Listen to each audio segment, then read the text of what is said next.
Riddles. Hi, Riddles. Hi. Hold on. I have to turn off that actual song because it is apparently technically copywritten, even though I got it from a place that said it was not copywritten. But, you know, whatever. YouTube says it's copywritten. Twitch doesn't give a shit. YouTube does. Anyway, I mean, Twitch does give a shit, but hasn't flagged me for it yet.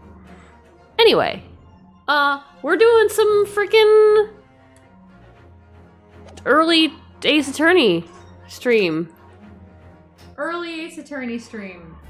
We don't want to have a life. All right. Oh boy, here we go. Yeah. Oh boy. Yeah, we were both extremely ADHD today, and we're like, you know what? Let's just fucking play some Ace Attorney. Why not? We've got riddles, so yeah, that's what we really needed. we have had our lunch. We might have to break in the middle to like grab a quick food. Yeah, we might need to have snick. Yeah, we might have to snicky snick, but we are all good. You know, we can do breaky break later. Anyway, how am I from down here? Is this gonna work okay? It looks like the mic's picking you up. I mean, It's I'm all louder. right. I'm louder, but I always am louder. I mean, I could just bring the mic down even Little- further, a little bit. but Will it work for you? I mean, it'll work. Okay. Okay, we try. Okay, we try. Let me know if I'm too quiet or if, Yeah. like, my voice sounds bad. Okay, oh boy. That's right, it's the frickin' maid. Okay. Witness, I forget how many bottles I'm on now. I think you're on like 8 or 9. State your name and occupation. Oh, yes. My name is Joan Garadeb. And I'm a juror and such like. Absolutely didn't stab a woman. I'm like, even she doesn't know if she's a housewife or a maid or what anymore. This role playing has gone too far.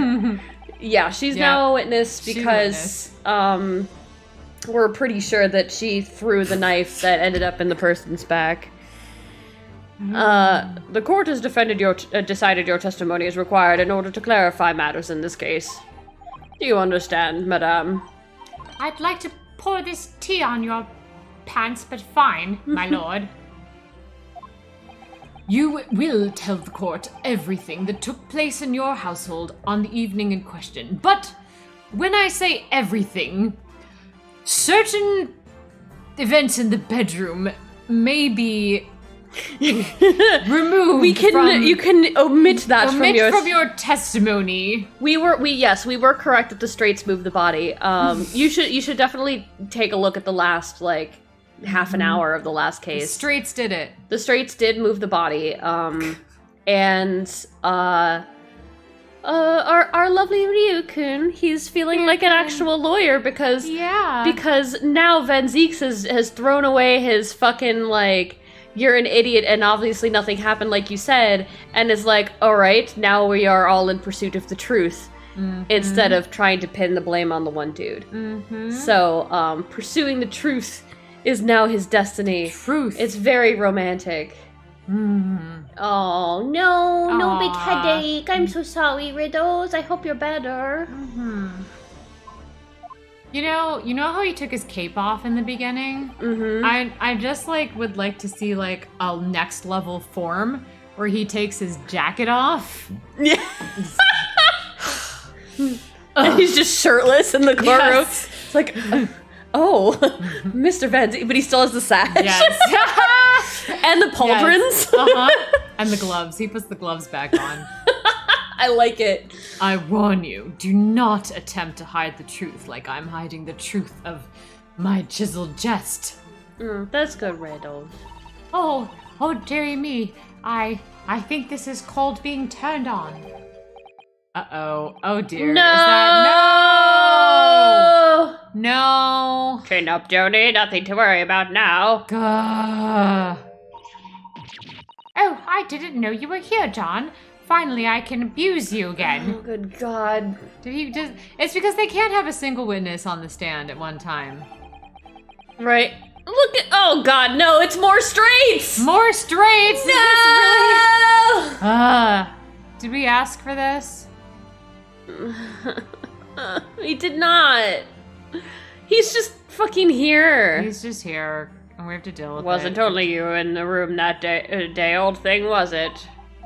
Rather think I ought to testify as well, don't you? No, you can go home. You know, No the one judge called did you. not ask for you. Leave. But what about your knee, dear? I put an arrow to it the other day. I used to be an adventurer before that.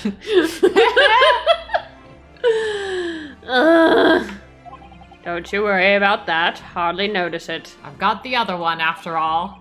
And I'm not the sort of chap to leave a comrade to face disciplinary action alone. Don't think you're ever actually in the military. Oh, John! I presume you are Mr. John Garadeb. Very sorry. Yes, sir. Former second lieutenant of the 3rd Regiment of the 4th North Numberland Fusiliers. Fusiliers, sir. Fusilier. Fusilier. Okay. Fusilier. It's a name given to various kinds of soldiers. Its meaning depends on the historical context. Tends to be an infantry soldier armed with a later type of rifle of some kind. Cool. You can add it to the vocab list. Okay. Yeah. Seen my fair share of action and now living in the quiet life, as it were. The quiet life. Were you not engaged in an incendiary, non-consensual battle with your spouse on the day in question? Oh, well, yes. Quite. I believe this may represent a first in the proud history of the British court. Calling a juror to the witness stand is unprecedented. However, the court will hear your testimony now, juror number 4, and that of your husband. I guess we're just gonna fucking go with this. I guess this shit's happening again. Motherfucker. What the fuck kind of court am I running? I should just fucking retire. This is bullshit. I quit. He just throws off his robe and he walks up. He's going to go be a mall Santa someday. Right. Maybe I should be a malt Santa right now. It is winter.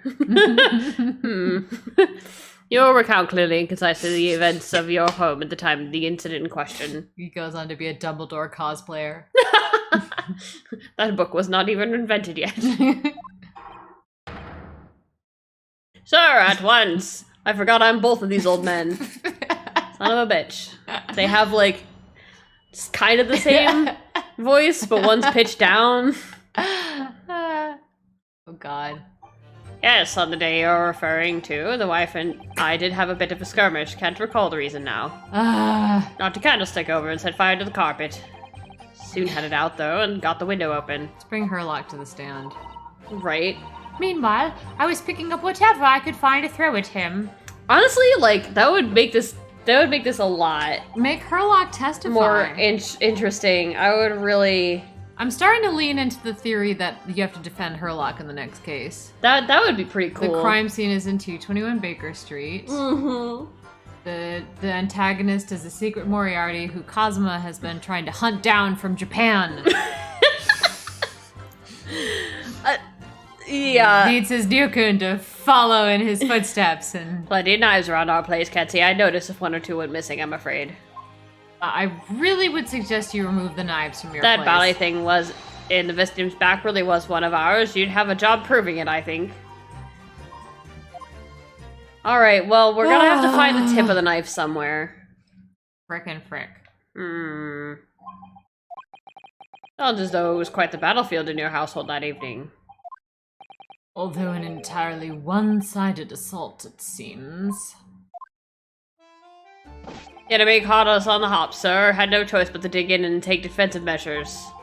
To be honest, if the enemy had kept shelling us for another minute, we'd have been toast. Honestly, how many fucking soldiers are they gonna have in this fucking game? Jeez. Of course, a veteran such as myself. Only too aware that every battlefield, you're just a gnat's whisker away from death at any moment. Are we still talking about a marital quarrel here?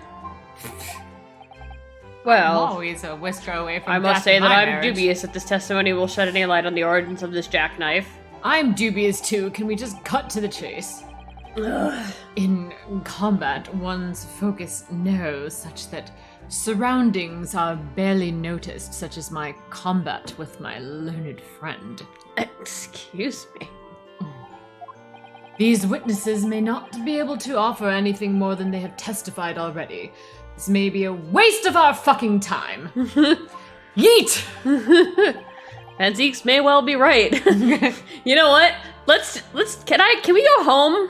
Mm-hmm. Can we go home, Judge? Just call it. Judge, can we just just do a not guilty for my client here? Let's just leave. And we'll just go. Go out to the bar. We don't really need to know the truth. I mean, we found that out in the last trial. Like, we don't actually need to know the truth. We can just walk away. That's fine. Not guilty. Thanks, Judge. Confetti! Well, whatever the chances, we only have this last cross-examination to uncover the truth, Naruhodo-san. This is it. This is the last. It all comes down to this. God, I fucking hope so. Yeah, I'm afraid so. Very well, counsel. Begin your cross-examination of the prosecution. I'll examine the prosecution. Hi. Why, if it isn't the defense? Hello, prosecution. God. Yeah. Had a bit of okay, so here's what I'm gonna do. Yeah, you fucking threw it. I think I want to press this just to see. Like, I could press everything, but I think that I want to kind of get to the point here. Ugh. So you had no intention of admitting it was your knife, unless we can produce proof. Oh boy. Bam. Even though there is no other credible possibility if Mr. Natsume is innocent? Objection! I need more wine. You forget, my learned friend, that it has yet to be established that the accused is not responsible for the attack. Haha. I'm still trying to get your little man. Haha. As if I could forget. If only there was some way to know who would handle the knife. If only, Naruhodo-san. Is there nothing we can do? But I suppose wizardly like that is just a dream. Yes, it's wizardry, Ryukun. Perhaps you're thinking of fingerprinting, Naruhodo-san. Wow, that would be really great if we found a way to fingerprint. What? What? You mean it's not a dream? What sort of wizardry really exists? Whenever people touch anything, they leave behind a unique pattern from their skin. So they say. But I can't see anything. There are already countries in the world where these so-called fingerprints can be used as evidence, but here in England, we prefer to make you find a stupid broken tip. Lord Strongheart is currently discussing the matter at the Ministry of Justice. He's trying to figure out whether or not it will be in favor of his corruption. Yes, I believe we are rapidly approaching an era of scientific methods of investigation. But for now, we're gonna have to use bullshit and conjecture instead. That's, for instance, this knife found in the victim's back was originally in their house. We can figure out some way to connect. If only there were something special about this knife. If only I could transplant this whole incident into several years into the future, like 2016. Careful what you wish for. That's the extent of their testimony, is it? Naruhodo-san, do you think we're gonna have to press Yeah, them we've heard more? all this before. Yeah, I know.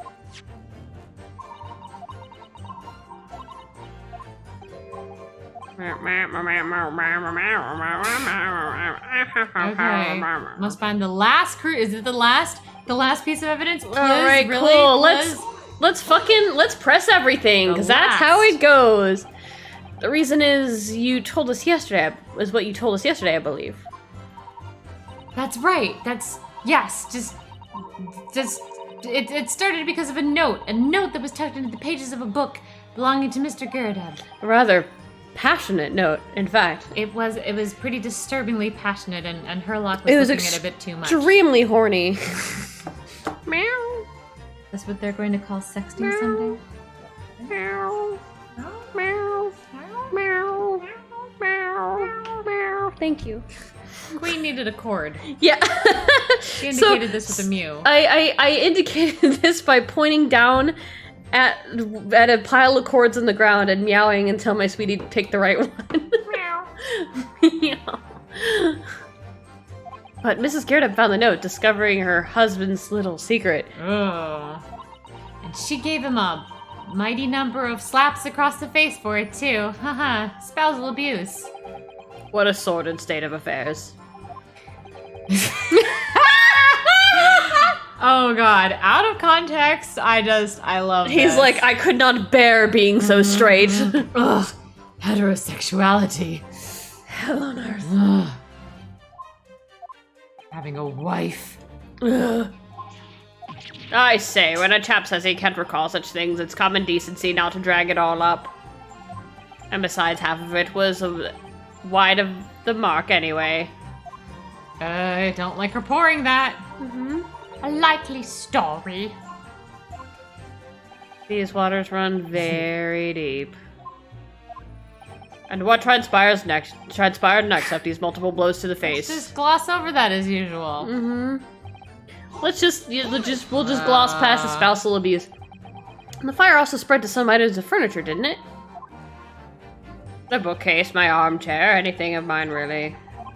It so happens that there was some bathwater around that evening, so I sloshed that about to put it out. Are we gonna say like the tip of the knife melted or something? No, absolutely not. A most precarious situation you put yourself in. It's broken clean off, right? Yeah, it's broken clean off. Right. I mean, it's a small piece, but it's broken. It's a clean cut. Ours is a 3-story house on the west side of the street where the water main isn't connected yet.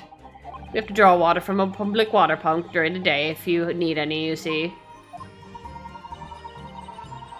The lodgers are always moaning that they can't get any water at night. Those pathetic scum wanting water and human kindness and decency. Water which needs to live. That one man buys water in bottles, I believe.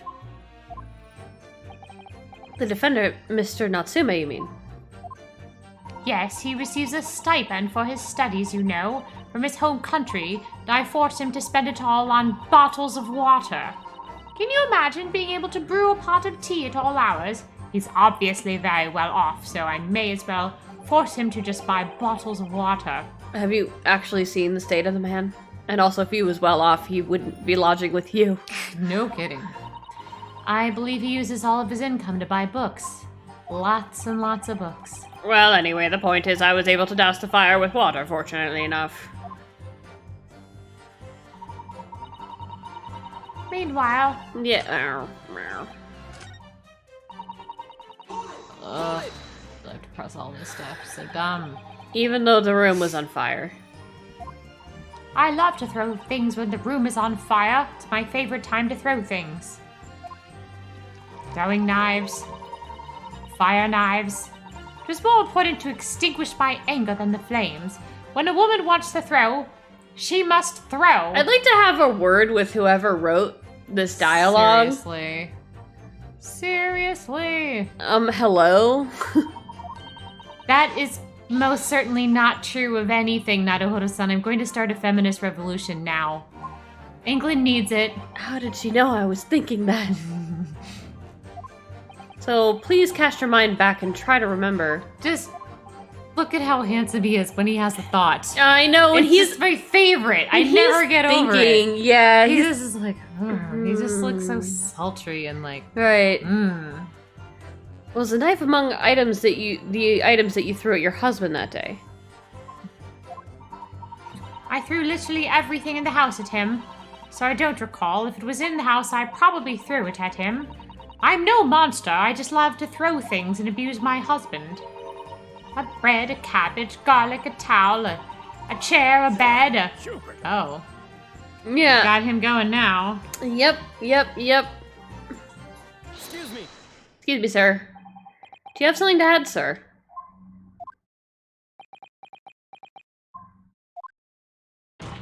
Mr. Garrideb.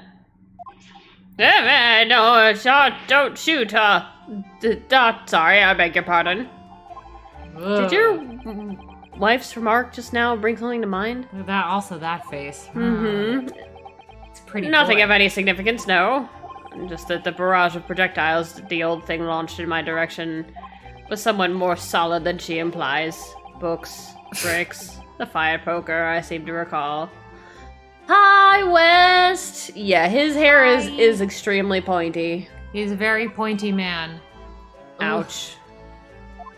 And the woman's aim is uncanny. What the fuck? What are you doing? What the? Oh my god. What did he even say? Hold on. She led in a direct. Yeah, okay, she was. So she's yet again trying to She's stop abusing him still. She's like, I'm gonna shut you up with this boiling hot tea. Right, God. Good grief, woman, we're not at home now. This is a court of law. Why are you pouring tea into my pipe, you bitch? Oh, dearie me, ever so sorry, dear. I meant to pour fire ants into that, but I didn't have any fire ants on me. What's she even doing with a teapot in here? A teapot! God forbid we have teapots in a courtroom where we have swords. I don't know, Renosuke, why do you have a sword? Boy, just wait until you find out what else gets brought into the courtroom. Right, there are at least 2 swords. There was a knife in the last one. Come on, everyone just gets something. John, I would never have thrown such things at you, obviously, if you hadn't been a cockface. But if you weren't a cunt bitch, then maybe... Well, take a look at this then. How do you suppose that happened, Your pipe, sir. Had this thing in my hand as usual at the time in the onslaught. Knocked it clean out with one of her soft projectiles, she did. Why does Van Zieks have 10 bottles of wine? Likes to use the projectiles, honestly, right? though. Wine is another dangerous thing in this courtroom. And when I went to pick the thing up, it was broken in 2. I'd like to see a sponge do that sort of damage. I see, your pipe was broken. Thinking face. It would never have been sent flying unless it was hit by something pretty solid. Anyway, I've managed to bandage this thing up for now. You are one to exaggerate, aren't you, dear? I only threw the bookcase at you. I only tried to burn you in the fireplace. I wonder what we should make of this guy. It could be important. Insignificant! It has nothing to do with anything! Nothing to do with the case. We're just wasting our fucking time. The defense believes that Mr. Garrideb's remarks right now is to be of great significance. Objection! This is gonna be a waste of our fucking time. War veterans' words only tell us one thing. The straights are to blame. The tray of fire, wife, and pipes, as well as hearts, may be broken. Sentimental wisdom, perhaps, but hardly worthy of adding to the formal testimony. Whatever happened to my wine? Indeed. Common sense, one might say. I'm getting too sober for this. Might one? Might one? Might one? Might one? Might one say? Might one, though? I might not say. In that case, would you at least permit us to examine the pipe, sir? Well, I don't see why not. Oh, dearie me, let me just find my fire ants first. You go again trying to ingratiate yourself with a young lady. She's a minor? Gross. Very well, the court will accept the gentleman's pipe as evidence, I guess. I mean, at least it wasn't Van Zieks submitting evidence. Well, let's check out this pipe. I hope I didn't speak out of turn, Naruto-san. I was just feeling rather disappointed for you that your request was turned down, you poor thing. Oh, no, it's fine. Thanks to Susato-san, we have some new evidence to work with. We should examine it carefully. Well, thank you for that rebuttal, Mr. Garrideb. Now, if we could return to the crux of the matter, I'm examining this pipe. Let's examine the pipe. Cool. Oh, great. Well, it looks to be in a sorry state with the bandage around it, doesn't it? But for some reason, it feels slightly ominous to me, like it's trying to shout a warning. Probably because it's the same blue as Mr. Garrideb's dressing gown. I suppose it must have considerable sentimental value to Mr. Garrideb that he who would fucking like this shade of blue? bothered to tape this piece of garbage together. Imagine like wearing a suit made of this blue color. That would just Who would wear it would that? be so ugly. Oh, God, only an idiot would do that. so out of style. Given that he's gone to the trouble of repairing it like this, it's a piece of trash. Either that or he can't afford to replace it. What? Is there fire ants in the pipe? Oh boy. Is he fucking hiding the tip of the knife in the fucking pipe? What the? If I had a webcam, I would be looking into it like I'm on the fucking Office. What the? Really? Really? Really? Cosma from his grave is like, really? Oh, something just twinkled inside the chamber of the pipe here. Is that the twinkles of our last hopes? As I saw it. Something stuck in there, I think. Let's turn it over and give it a shake. Oh boy. What's this? Well, well, well. If it isn't the consequences of someone's actions. It's a tiny fragment of metal. We haven't seen anything that this could connect to. You know, like the tip of a blade, perhaps? Weird. So weird. The tip of a blade? Surely it couldn't be. It could be, and don't call me Shirley. We really have to do this. Thanks. Cool! Hey, it's an actual evidence, though. You don't have to, like, press with the fucking pipe. What can you tell the court about the knife used to attack the victim? Well, just fucking present the fucking, I don't know. I'm gonna at least save the game. Yeah, save the game, I guess. Just in case it's like, no, it's not time. It's not time yet. It's You not can't time yet to present it the yet. thing. You can't present it. It's Not not yet. time yet.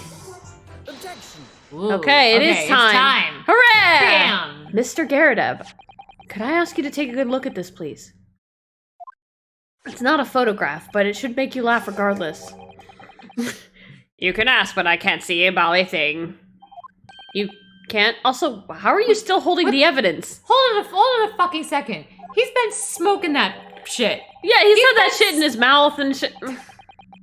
They used to call me Dead-Eye Deb back in the regiment, of course, but that was some time ago now. Riddles was stabbed in the tongue by a pretzel stick. This guy has been smoking a pipe with the tip of a blade in it. So Cinematic parallels. Riddles, game on. Yeah, you did it.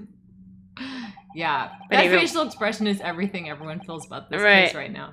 Even when I'm trying to enjoy the large print book by the fire these days.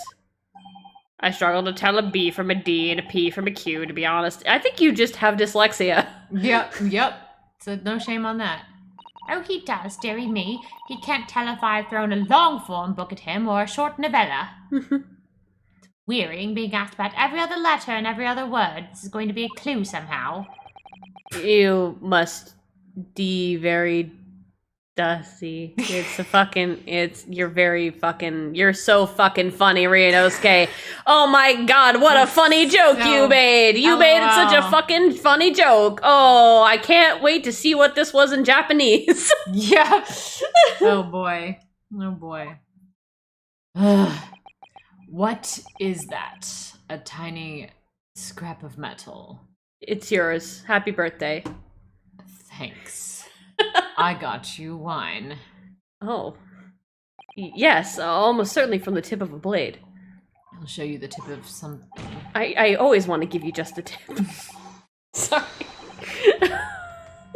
And what may have appeared to at first be just a tiny scrap is in fact a crucial piece of evidence. And what may appear at first to be just a tiny scrap is apparently quite the defense counsel. I mean, I'll scrap with you. And where did the defense come by this evidence? I wasn't paying attention, you see. I was uncorking some more wine. It was lodged in the chamber of Mr. Garrideb's pipe. You're shitting me.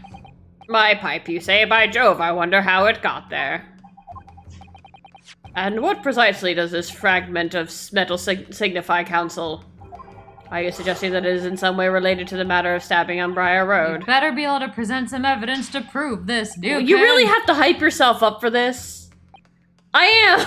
Yes! Yes! I'm just gonna give it the best yes I can. Yes! What?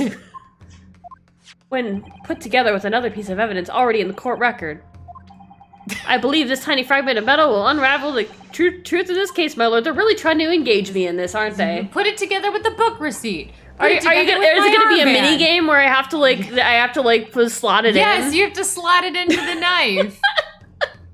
Oh, which part of the knife does it fit into? Is it the handle? Is it the side of the blade? Yeah, I think it's the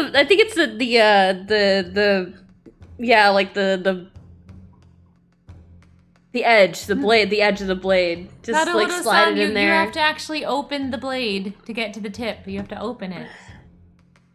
But it has this little slot in here. You appear to be rather confident in that extraordinary statement, counsel. Very well, then. Present the pertinent evidence to the court. You're really trying to... You're really... Evidence reveals the truth of this whole... Take that. This is the knife that was found in the victim's back. Well, to be fair, the judge did not point out that the knife was broken. We had to, it was closed, and we had to open it and look at it ourselves. So it wasn't not really the judge's fault. It's kind of the prosecution for not mentioning that it was broken. Then Zieks. If you look closely, you'll see that there is a small piece at the tip. There's a small piece at the tip of the blade that's missing. A common issue with the inferior blades sold at unsavory street markets, which I would never, ever deign to visit. Criminals who use them regularly leave the tips lodged in their victims' bones. I don't really want to know. Awful. He does this. That's really awful. Yeah. It's basically because he deals with murders all the time. Ugh. Ugh. Yeah. And what of this particular knife? No doubt its tip has suffered a similar fate. Now languishing somewhere near the spine of the victim, not possibly just sitting in the defense counsel's palm at the moment. Objection! Are you fucking serious, Van Zieks? Not really. Are you motherfucking serious right now? I literally have it right here. Fine. I could probably get some fucking Gorilla Glue and stick these back together. I suppose you could. Why don't you entertain the court with exactly that? All right, I guess it's gonna be a puzzle game. If this actually happens, I'm gonna lose my shit. I brought the Gorilla Glue. I had to look it up in my diary to see what that is. Thanks, Susato-san. Where did you go to get it? I went to the gorilla store. The future. I went to the future. And I found this police box. It was blue. It was a different color than the rest of them. It took off, and when I stepped out of it, I was at a Walmart. Anyway, no, that's not the case. Exclamation mark. We're too funny. I'm sorry. I'm very amused by us. The tip of this particular knife's blade was a very fragment of metal we discovered in the chamber of Mr. Garridub's pipe. Oh! Oh my! Oh my! He Lord got Van Zieks. He got faint there for a second. Arrow to the heart. Oh! What? Are you fucking serious? Yes. Okay. I don't believe it. My heart. He actually was able to put two and two together, and here I thought he was an absolute moron. My heart is pounding out of my chest. The knife from the crime scene and this fragment of metal. And this scrappy little lawyer. A perfect match for me. Are you just being a fucking... Are you just being dramatic for humorous effect? How could it be? Oh, incredible! Oh, la, la. Wow, I could never have believed. Amazing. You don't have to be sarcastic, Van Zieks. Are you fucking serious, dude? Good golly gosh! Wow, what a smart dude! What a smart guy! I feel like this is they're treating him like. Oh, wow, you did it! Yeah, You put the round peg in the round hole. Good job! Whoa. Wow! He thinks he's Good a lawyer job, now. Naruhodo-san. It's like it's like when you cheer for a baby, when you lift them up to like put something like to like slam dunk in a hoop. Is this some You're like, sort of oh, sorcery? How did it go in? This is incredible. Anyway. Order, is this some sort of Eastern sorcery? This is no magic, my lord. Ryunosuke's already sitting here like, guys, you really have to be this fucking sarcastic. Are you serious? This is a miracle. It's a blessed miracle from the heavens. A God miracle descended upon us with the angels. He's oblivious. He's like, I'm so smart. Wow. You are so smart, Naruhodo-san. Thanks, Susato-san. Wow. So Van Zieks has figured it out, has he? Council, explain this extraordinary coincidence at once. Extraordinary. Yes, my lord. The crucial point we have to ask ourselves here Is why the fuck are we still here? is when did the fragment of metal find its way inside Mr. Garrett's pipe? That's a good question. Do you have any evidence? Why would you ask that? Something that was clarified for us in the most recent witness testimony, if we've all forgotten already.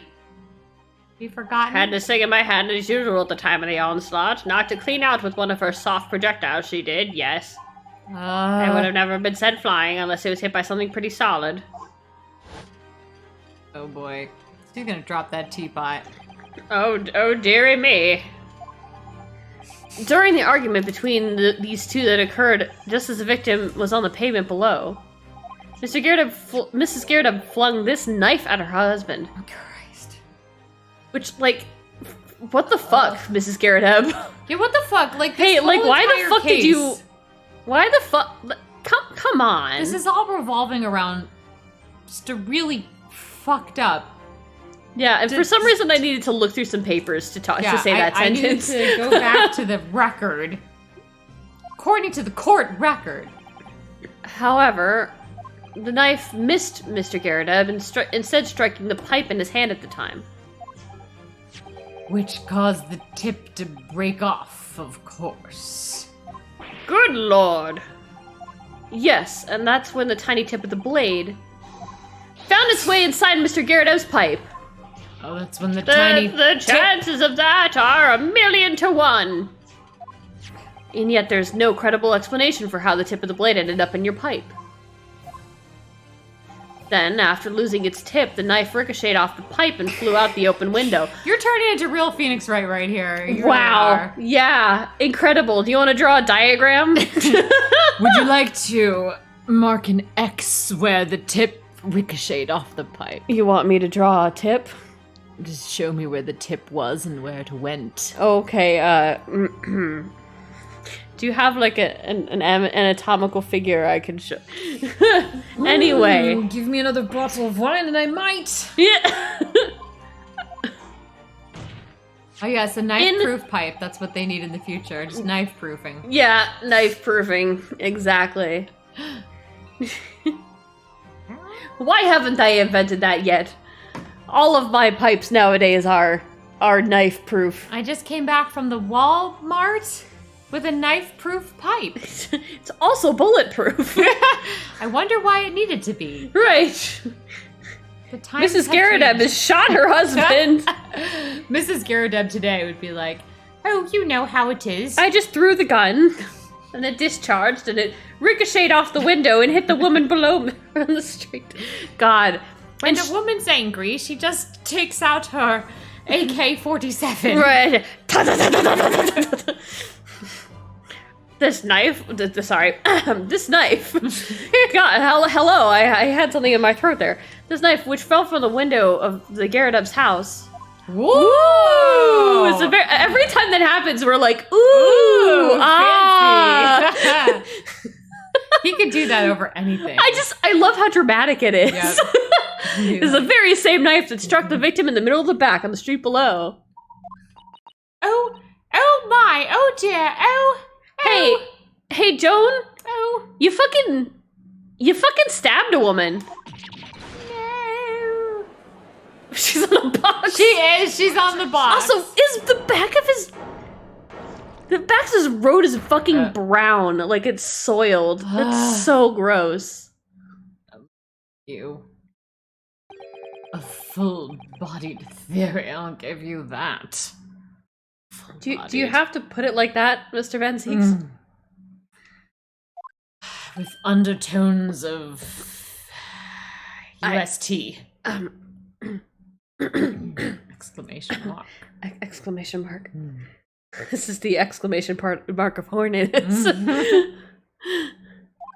A complex bouquet of seemingly trivial points plausibly arranged to create an almost passable vintage. He's totally ancient Miles Edgeworth right here. That's sure. That's a Myra Rule line right there. That's a Miles Edgeworth line. Allow me to toast my learned friend's characteristically the learned approach to bottling his argument. I'm procrastinating here. Sorry? But after all, it is just a theory.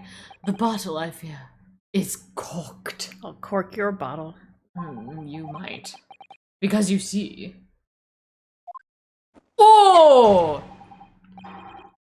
It's spoiled by an insurmountable inconsistency. I had to show you my this gay thing that I do again. If you're going to spin around like that, well then... I have to see... in the full frontal. Insurmountable what? Lord Van Zieks, please don't. Please. His theory is insurmountable, but as for him, he's... Explain yourself, and please stop whoring all over my court. What is this inconsistency you claim to have identified? An inconsistency of the simplest nature, my lord, much like the defense. God, he's so homosexual. The victim was found with the knife planted in the middle of her back.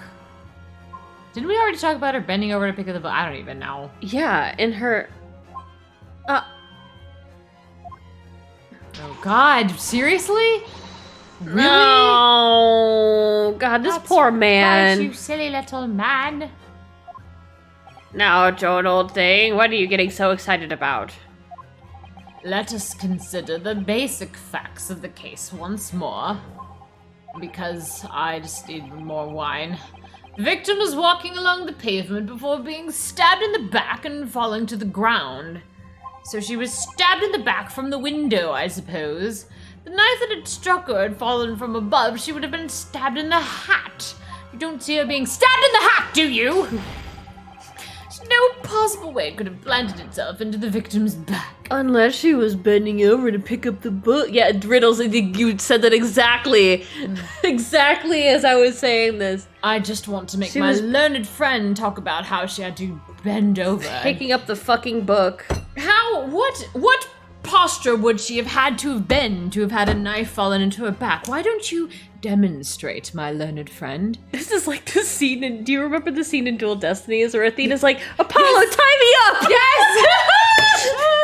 Oh, that was, wow, yeah. Black Hole's like, are we doing this here? Yeah, okay, well... Oh, all right. All right, well, she was walking down the street like this. Van Zieks, look very carefully. Mm-hmm. And then I'm going to turn around. I'm going to show you. Yes. She bent over like this. Like that? Yeah, and then she grabbed it. Wouldn't she have had to go down even lower? Oh, yeah. Channeling the Elwood's bend and snap. Mm-hmm. Anyway. Now twerk it. What's a twerk? Very concept of twerking defeated you. Well, if she was bent over like I am at the bench right here. Order. Quite right. You see, that's exactly right. If the knife had fallen on her from above, it would have stabbed her in the hat. You see? Well, Renosuke. Take one brain cell. Okay, I know you've got one. Take that brain cell. And then take your other brain cell, and then you squish them together like this, and then you rub them. You go. To take one side and rub it against the other side. You gotta rub those together. You gotta rub them real good. Rub them together. And it would say she had to be bending fucking over. Like you will for me. Oh boy, that's right, there's a jury.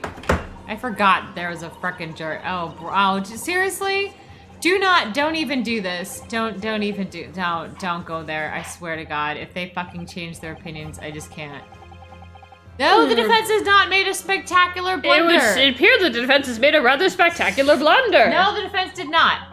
If a theory has even one inconsistency, it cannot stand, much like the defense counsel will not be able to stand after I'm done with him. Excuse me? Van Zieks. But it can bend. Your theory, my learned friend, is history. It's because you've already broken your glass, you can't break it. Oh! Ryunosuke! Is there nothing you can do? Is there nothing we can do, Mr. Edgeworth? I mean, we were so close. I could see the truth. Ryukin, don't do this. I was so sure we were on the right track. If only there was a position that you could be in which you would get stabbed in the back when something was falling from above. Stabbed in the back. Something like I'm doing right now. Something were to thrust into you from the back. Lord Van Zieks, you're not helping. I can't think any better when I'm horny. But now, the way has been blocked completely by just one simple inconsistency. I wasn't prepared for this! Kazuma! Or in other words, Please be. We simply need to eliminate that one consistency and the theory will stand. Do you need me to go back to the Walmart for inconsistency eliminators? Because I'm pretty sure I saw the aisle for that. Mr. Sato-san, can we appreciate the Rube Goldberg event that happened in which... Totally! Yeah, exactly! Seriously! Huge fight during a fire, a book flying at the window, the knife flying in the pipe, and then ricocheting off the pipe, and then falling out the window. The exact moment the woman was bending over to pick up said book, and a couple of straights wanted a free day and moved the body. Not to mention the chaotic, not so great detective being like, oh, it was the book cat guy who did it. Oh, riddles. Oh, riddles. This is so clearly your first Ace Attorney game. This kind of shit happens so much. It's your rite of passage, Riddles. Right. You mustn't worry, Naruhodo-san. You were just caught off guard, that's all, and your mind just went blank. He was in Studio 2. Yeah, you were doing so good with the thoughts, and then you kind of backslid a little.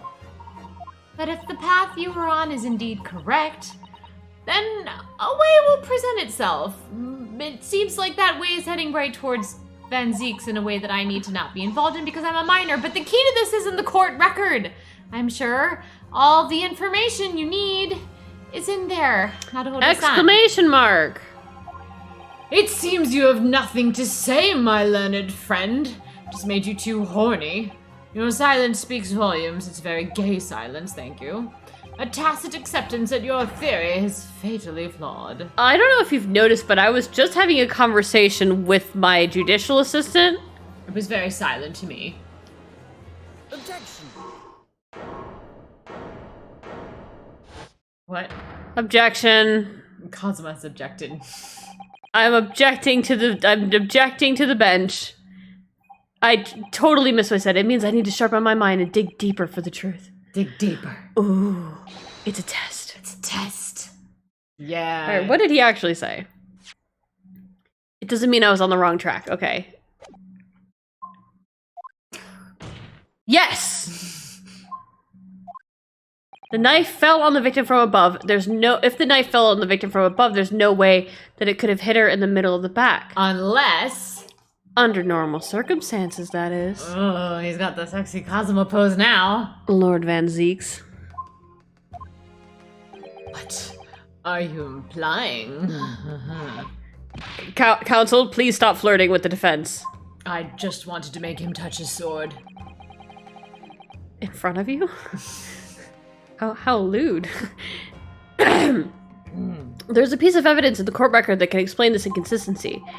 that can explain how the knife that fell from above could have pierced the victim's back. We already have the answer. For goodness. Utter madness.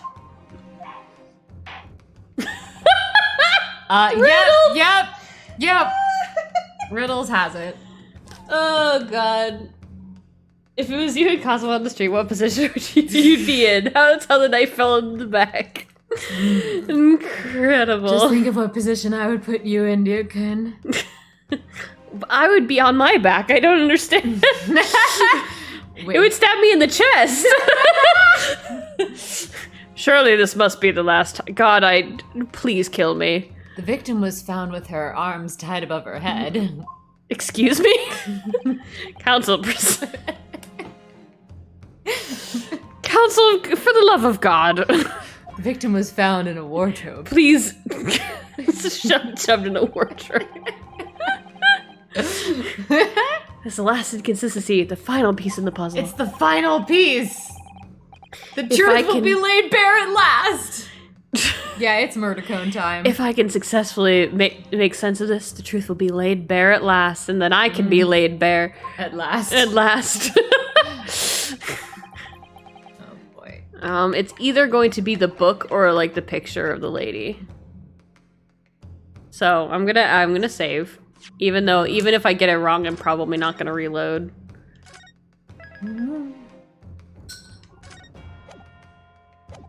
Okay, so it's either this or it's updated. Updated. It's either just this or it's this. Or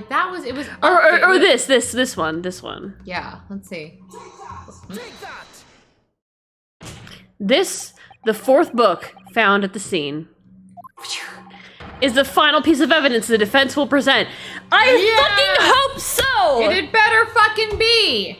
Please, let this be the last piece of evidence. Please, I want to go to the next case. Please! I'm so tired of everyone in this case. Thank you for the drink, for the love of God.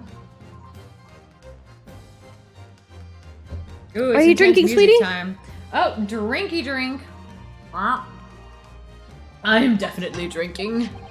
The burnt book? Is that not Mr. Garadab's book? Yes, and to understand its significance, we have to consider how it came to be at the scene in the first place. This photographic print clearly shows the book in question. Does it make you laugh? And the victim holding it in her hand. What the hell is in her hand? But as we all now know, it was the police constable that put the book between her fingers like that. Because that's how he found it, Lord Van Fuck! Quite so. This, as part of the wholesale transplanting of the crime scene to the opposite end of the road. That's true, however, as part of his testimony, Constable Beat made an extremely enlightening statement on that point. Flashback, Sir, it's the streets again, sir. We've come back to haunt you, sir. We're haunting you in your dreams, sir. In other words, the victim had already picked the book up on her own volition. And clearly, that must have been before she suffered the knife wound. Meanwhile, she's actually still alive in the hospital, supposedly. Right, yeah, she's still technically alive. Well, I should say so. Okay, so the final twist of this case is going to be she's found dead. No! After being attacked with a knife, I don't imagine she'd have been doing much of anything. So the question becomes, why did the victim have that book in her hand? You know, I gotta say this is actually a smart thing. It's actually smart. Why would she be grasping onto a thing when she'd been stabbed by a knife? By Jingo. I think I'd be able to be No shit, Herlock. I love that. I love it. That is the best. No shit, Herlock No makes shit, me feel Herlock. so good in this case. Oh, Van Zieks. We know that the book fell from the top floor of the Garadab household onto the pavement below. At precisely the moment that the victim was walking past. Yes, at exactly that moment.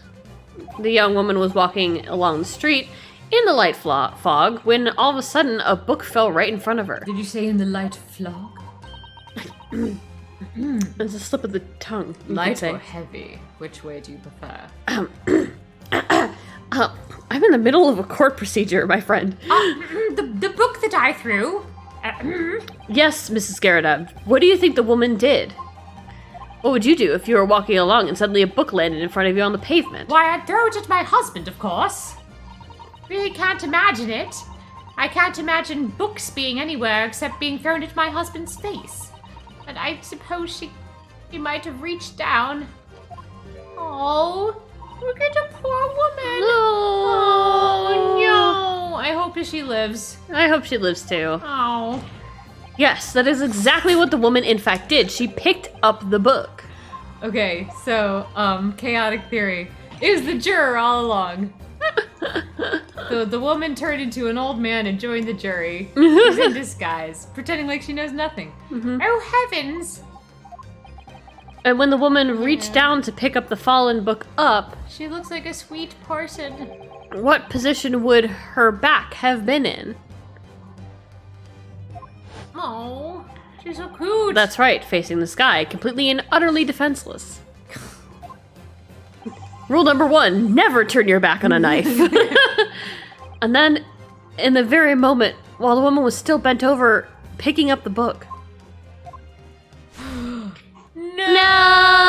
No! Tisha, thank you for the drink! Woohoo! Woo! So much drink, so refreshing.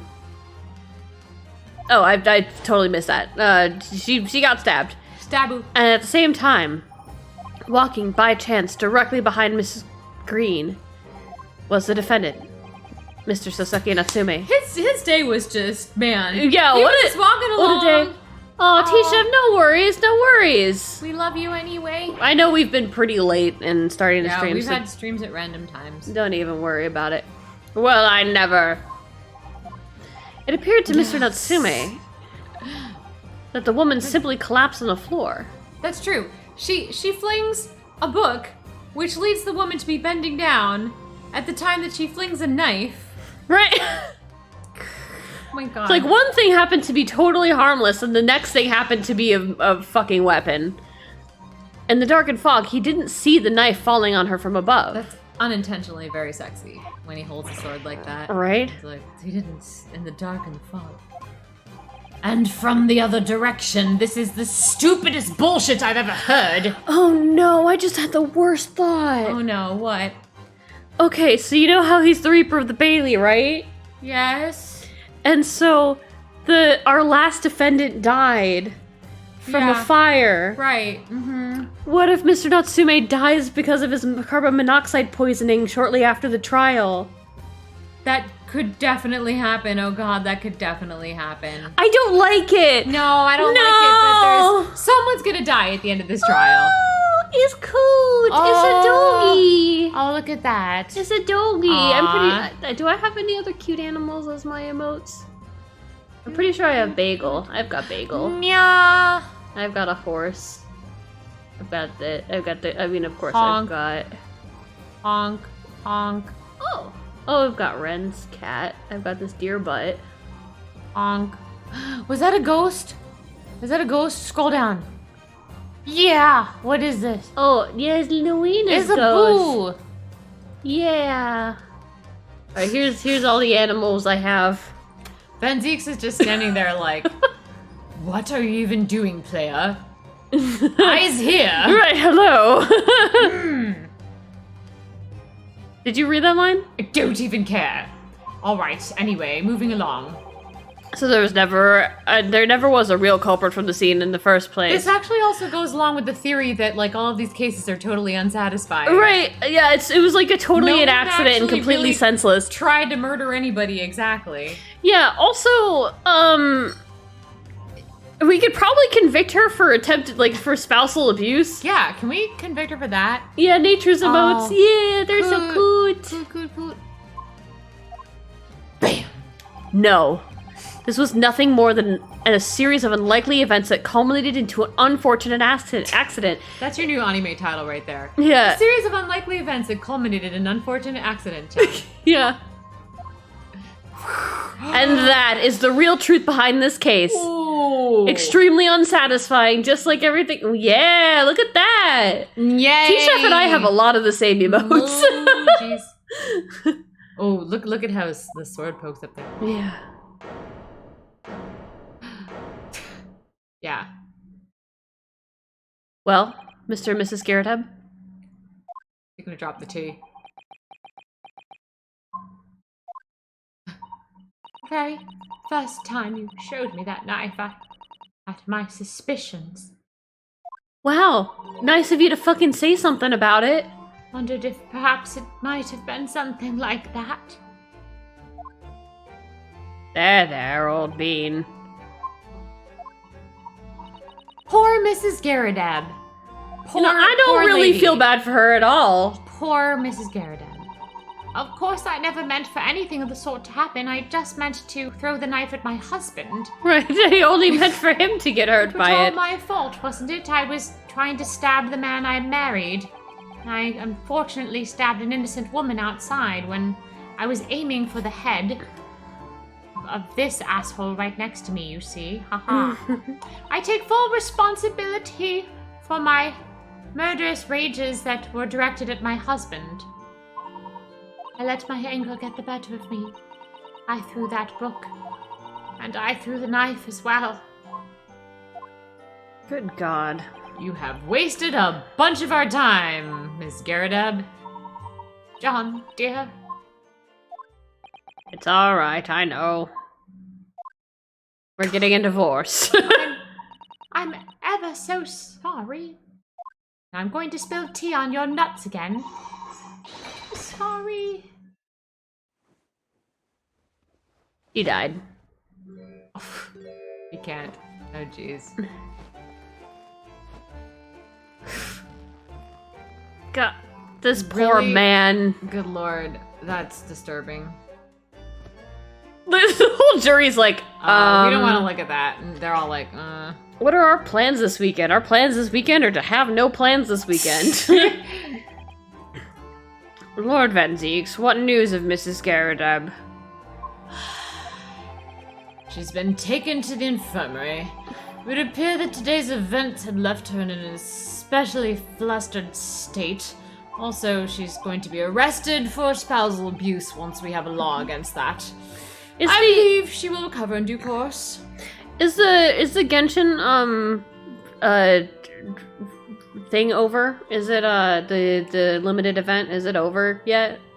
Because if not, we can probably do a weekend stream of on the Discord of us of me playing some of the Genshin limited event. If that's still a thing.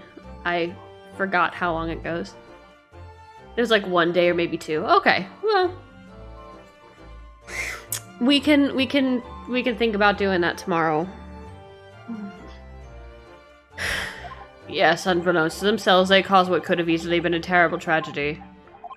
They shall have to prepare themselves for the consequences of their actions. The consequences of their actions. Well. This is the fucking this is the subtitle to The Great Ace Attorney. Well, if it isn't the consequences of my own actions. Yep. Oh, can we see the history? I just want to capture that he actually said that. Mm-hmm. They shall have to prepare themselves for the consequences of their actions. There is some good news, however, my lord. Plans this weekend include Thanksgiving and birthday. It's not Thanksgiving this week, not American Thanksgiving. Happy Canadian Thanksgiving? Is it Canadian Thanksgiving? Is it Canadian Thanksgiving? Yay! You're Canadian, yeah. Thanksgiving. That's what I thought. Yeah. Whose birthday? Your birthday? If it is birthday, then happy birthday. The suspense. The suspense.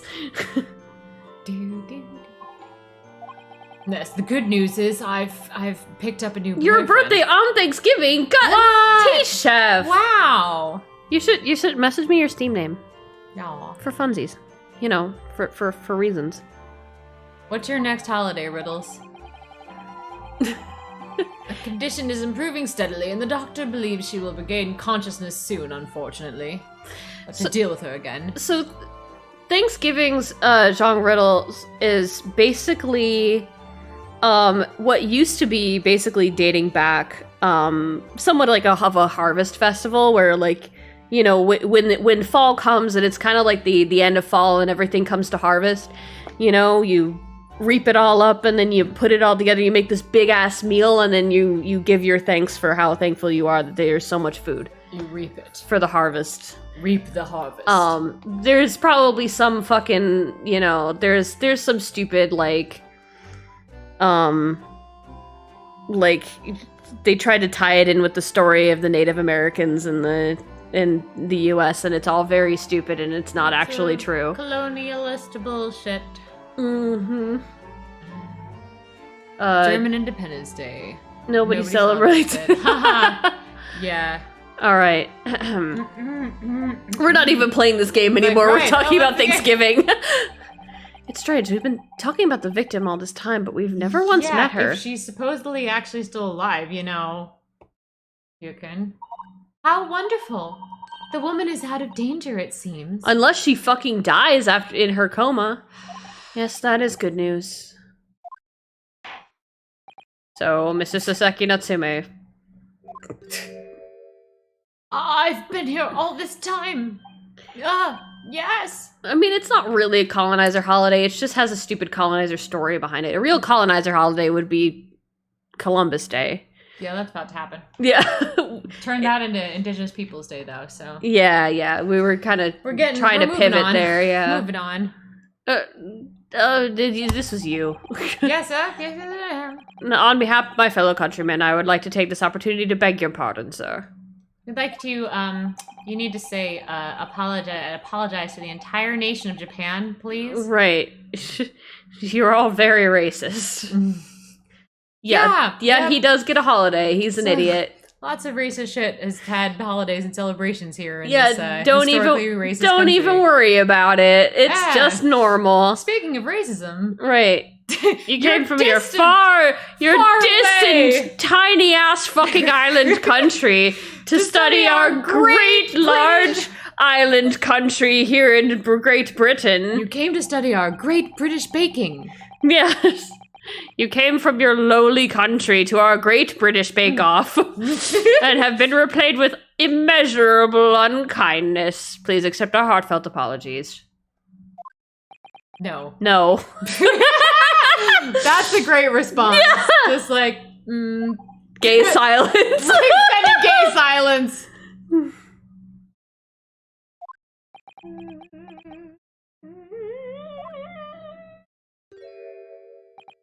No, it is me who should be begging your pardon. Oh, no, Mr. Natsume. That evening, when the young woman just collapsed on the pavement before my eyes, I jumped to the wrong conclusion again in my confusion. What conclusion, sir? I was sure that the woman was dead. You in the streets, too. Constable Beat said the same thing, didn't he? He thought she'd been killed, too. I suppose she must have looked completely lifeless. Everyone just let her lay around bleeding on the street. Right. Mm-hmm. It's been about a year since I arrived in Great Britain now, but I still can't get used to life here. I can't relax. I'm sure there are evil spirits lurking in the fog, like they're haunting me. It's just the carbon monoxide. You need to see a doctor, my dude. Please see a doctor. Poor Sasaki-san, his imagination has really got the better of him. No, that's not the imagination. It's a poor man. So when it happened, I thought the young woman had been taken by the fog spirits. I should never have dropped my books like that and run away. I should have gone for help, for a doctor, for the police. But I did not. Thank you, T-Chef. Big stretchies. Stretch. Okay, that was good. There you go.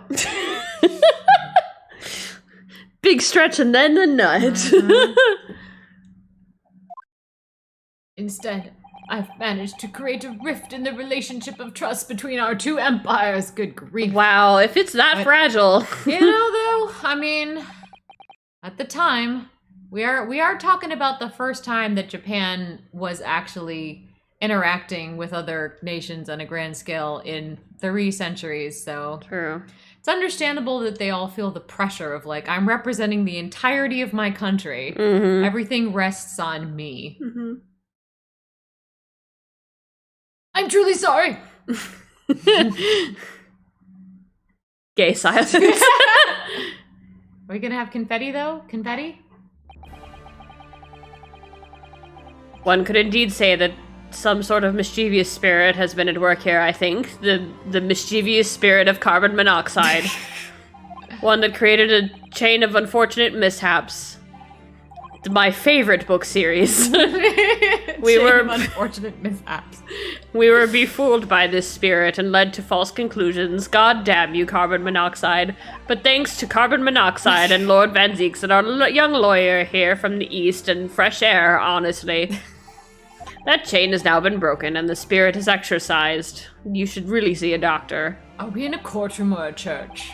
I heartily commend you both. Can I see the history here? History? Yes. Yes, a chain of unfortunate mishaps. This is special. Oh. Gay silence. Oh my god, is he really gonna? Now then, ladies and gentlemen of the jury. Yes, my lord. In concluding this trial, I must ask one last time for your decisions regarding the defendant's culpability. Are you ready to present your findings to the court? Van Zieks can go kill someone, meow. Yes. Mm-hmm. Yep, let's find out who dies. As the foreman of this jury, I can assure you we've reached a fair and just conclusion. I do declare that the truth can be extremely cruel at times, but this young defense lawyer can be very kind. Very. Mm-hmm. Well, I didn't suspect a woman next to me, that's for sure.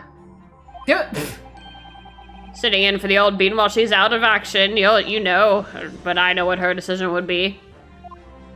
Does this mean I'll be able to finally get out of here and start work? Well, it's about time. I still don't know where I am. I'll have a corker of a story to tell the grandchildren when I get home, won't I? Don't remember quite what the story was, though. Did you just ban a bot? Is that what you just did, Chef? T-Chef?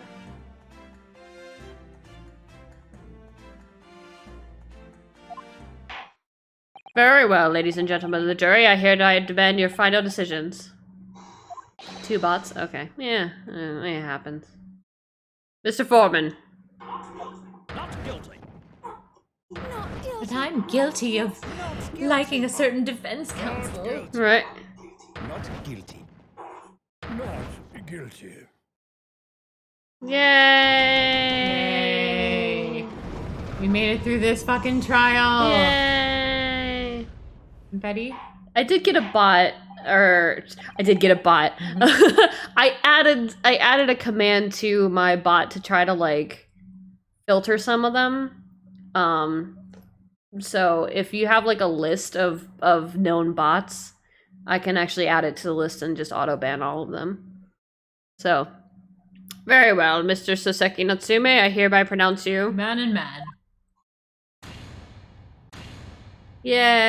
Yay! We made it. Thank you for checking that, G-Chef. You're so great. We made it. Now we can find out how this case fucking ends. And finally, Mr. Natsume, Oh, yes, Lord, sir. you are now a free man once more. It is my hope that you will continue to further your education in British culture. Actually, I think fuck you. And may you never again be brought before me.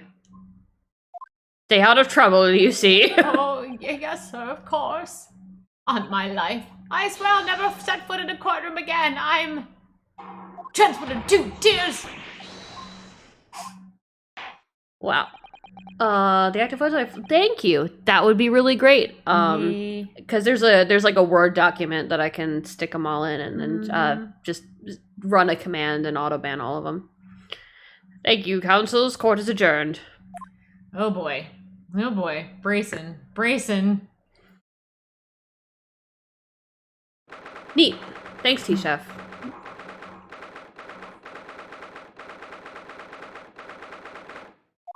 Oh, locum. That's not my name. No, come. Wait, you mean me? Of course. Is there another locum here? I think locum is another one of those. Just send me the word locum. I think that was like one of our vocabulary words. Word about standing in for someone in a very specific way. Yeah. All right. Is there even one? Compared to the original locum student, Mr. Naruhodo Esquire, your name has become rather short, hasn't it? What's wrong with using my actual name? Oh, at last I'm free! I'm free! Joyful, joyous, jubilant, jubilation! Jerry, Betty, hearty happiness, hurrah! Almost hung Jerry. I am pleased. Natsume-san is delighted. He's a little creepy when he's delighted, but it's okay. Would it be so hard just to say that, then? Apparently. Locum, you did it! You saved me from the brink. Well, what happened to the poor woman that was in no way what happened to the poor woman was in no way your fault, after all. I'm just glad everyone can see that now. No, not that. See, Dr. before Van Zieks finds you. Lovely, loyal locum lawyer. Yes? I'm not sleeping with you two. I've already got at least 2 jurors and Lord Van Zieks on my plate. I thought I got to come to the orgy. Possibly Herlock. No, you can go home. You could see a doctor. I've just never got used to life here in Great Britain. Every time I look over my shoulder, I see foreigners. I see towering brick buildings and towering brick windows. Bricks in all the windows. And from high up windows, I can't see anything because there's bricks in the windows. But they're probably laughing. Look at that little hunchback. Oh dear. I'm sure it's all in your head, Natsume-san, except I think it's all in your lungs. Yeah. Please see a doctor about your carbon monoxide poisoning. But today, you, locum lawyer, gave my gloom the boot. You stood firm behind that baronial bench before all those babbling British. What is still bothering you, Riddles? Of a baron? Mm-hmm. Yeah, what still bugs you? You battled to the bitter end, laying bare the baffling truth. It was baffling indeed. And when I beheld the blinding fireworks among the beams of the Bailey's roof, I bellowed. Behold the best barrister ever born, also that woman was a bitch. Well, that's very flattering, and we're very pleased for you. Sir, please go see a doctor. This has given me a wonderful anecdote to recount to my old friends back in Japan. An anecdote? Is that what's to become of all my hard work? Uh-oh. Oh boy. Is this Herlock? I hope so. Oh boy. I hope so. I hope this is Herlock. Oh boy. Are you all ready for this? Okay, yeah. Here we go. Here we go. Yay! It's Herlock! Yay! Then we never went to the crime scene. Exactly. We never went to the crime scene. Yep. That also bothers me. Apologize for keeping you waiting. I rose late this morning. Mr. Sholmes, what a pleasure to see you. I see I'm here not a moment too soon. Disaster has been averted, I'm glad to say. Oh, the disaster is you. The trial shall begin presently, Naruhodo-san, and I wish you the very best of luck. It's just finished. Oh dear. What? No! That my haste was in vain! Ah! It's you! Herlock Sholmes! Oh? Have we met, sir? This is Natsume-san. He's the one that you had arrested, Mr. Sholmes. Ah, I see. I failed to recognize you at first. Don't really recognize anyone I accuse of murder. Our previous encounters have taken place in the gloom, either of your bleak lodgings or that prison cell. Lodgings are quite full of carbon monoxide, by the way. Simply couldn't face that curious place in the light. Couldn't face it or place it. Charming. Indeed. With Susato's face like that. This is all your fault. Hey, Loch Sholmes, you Germans! You're the reason I had to go through this terrible ordeal. I'm going to give you a piece of my mind. My apologies, sir, but I assure you I've placed you now. Your face, I've placed it. You're the fellow who abandoned that poor young lady and ran off, are you not? You left her to bleed out her death. Had she been taken to hospital more urgently, she might have lived to tell the tale. Well, perhaps she would have regained consciousness by now. Thanks to you, she'll be a vegetable for the rest of her life. Wow, fucking Herlock, can you fucking not? It was unavoidable, I'm sure, leaving her to die like that. We are but human, after all. Anyone would have been shaken by such an experience. Especially if they had carbon monoxide poisoning. ...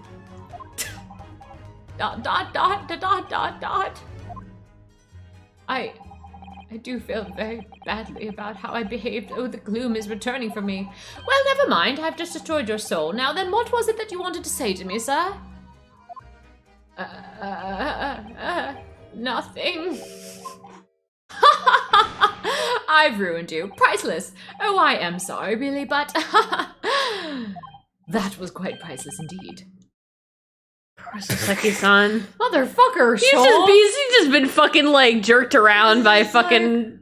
Come on, my dude. By the way, were you feeling even slightly good about yourself? Well, I've come here to tell you that you're garbage. Still, on the bright side, you've had an extremely entertaining experience without paying a penny. What the fuck do you mean?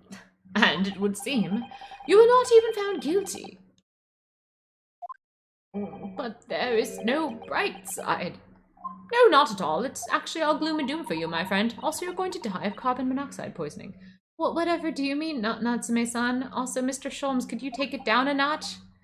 Even after this, I'm still cursed by the spirits and now by the Reaper. Well, you're not wrong, buddy. You're cursed by your carbon monoxide poisoning, please.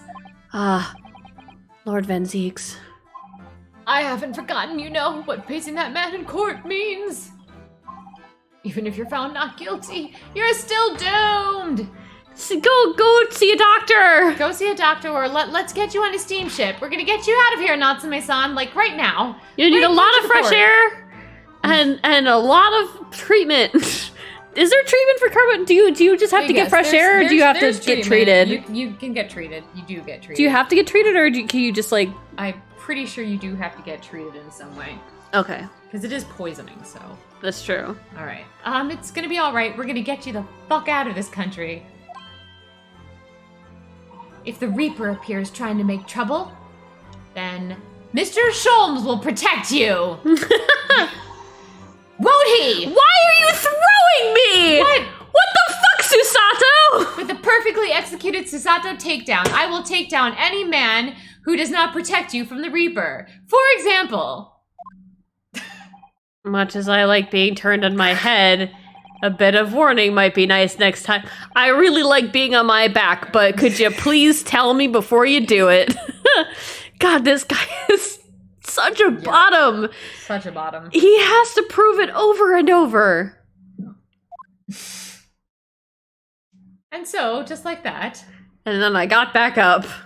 So, Mr. Natsume, after that display, what do you intend to do now? Get some treatment for your poisoning? Perhaps kill myself. You mentioned something about recounting your experiences to your friends back in Japan. I have no friends anymore.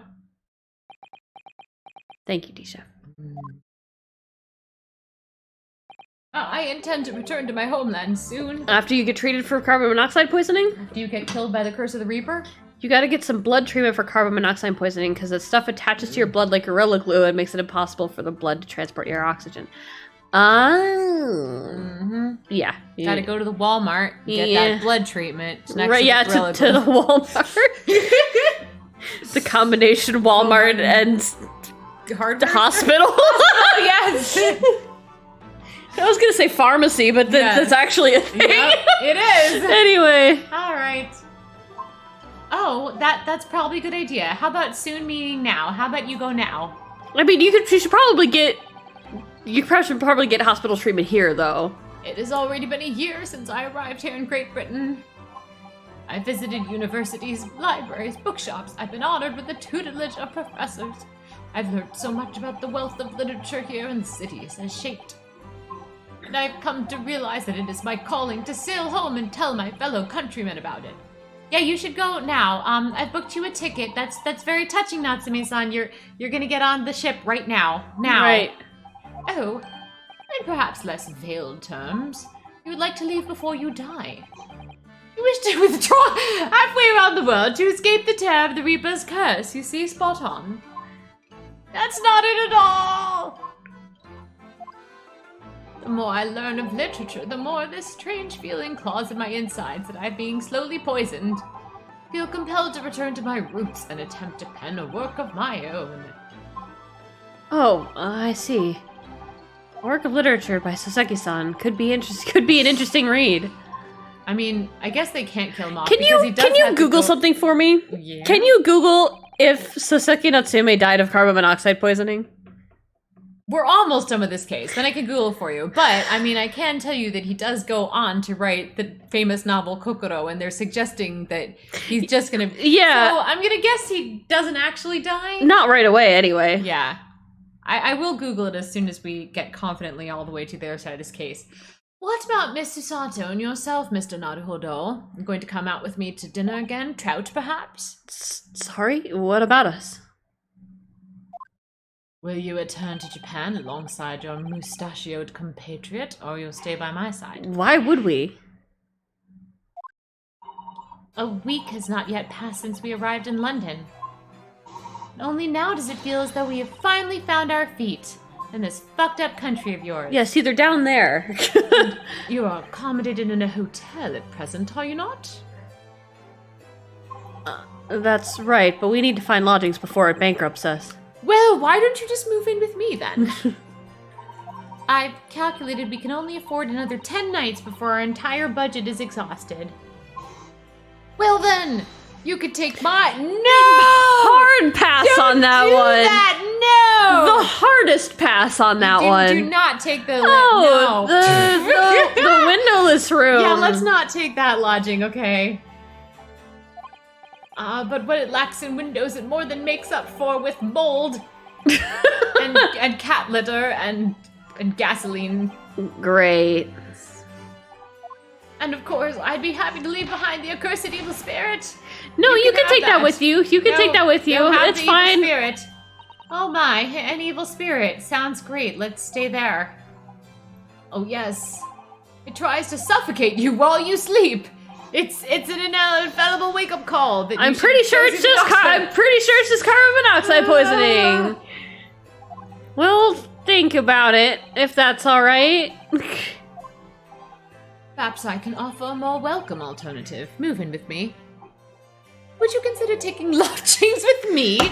So do you remember how Sherlock Sholmes. you started this entire adventure with your boyfriend taking you out on a date to a fancy restaurant? Now Well, you're going to move in with your now new you're going to boyfriend. move in with me. I know we've only had one date, but should be enough. Right. You know, after all, how strange I can be, and I know what an idiot you can be, so we're a match made in British heaven. Oh my god. Really? Really, Mr. Sholmes? Really? You know, his boyfriend is not even cold in the grave yet. Okay? Right, exactly. I mean, think about Kazuma-sama's feelings here. A vacancy has conveniently presented itself, for you see someone has been murdered in my lodgings. It is up in the attic, I might add. Can't I stay in your room? I do have rather big bed. Are you sure it isn't just a storage loft? Storage for you. I hear you can fit into strange places. I am known for being shoved into storage spaces. I spoke with the landlady this very morning on the matter of price, and Iris is cleaning the room as we speak.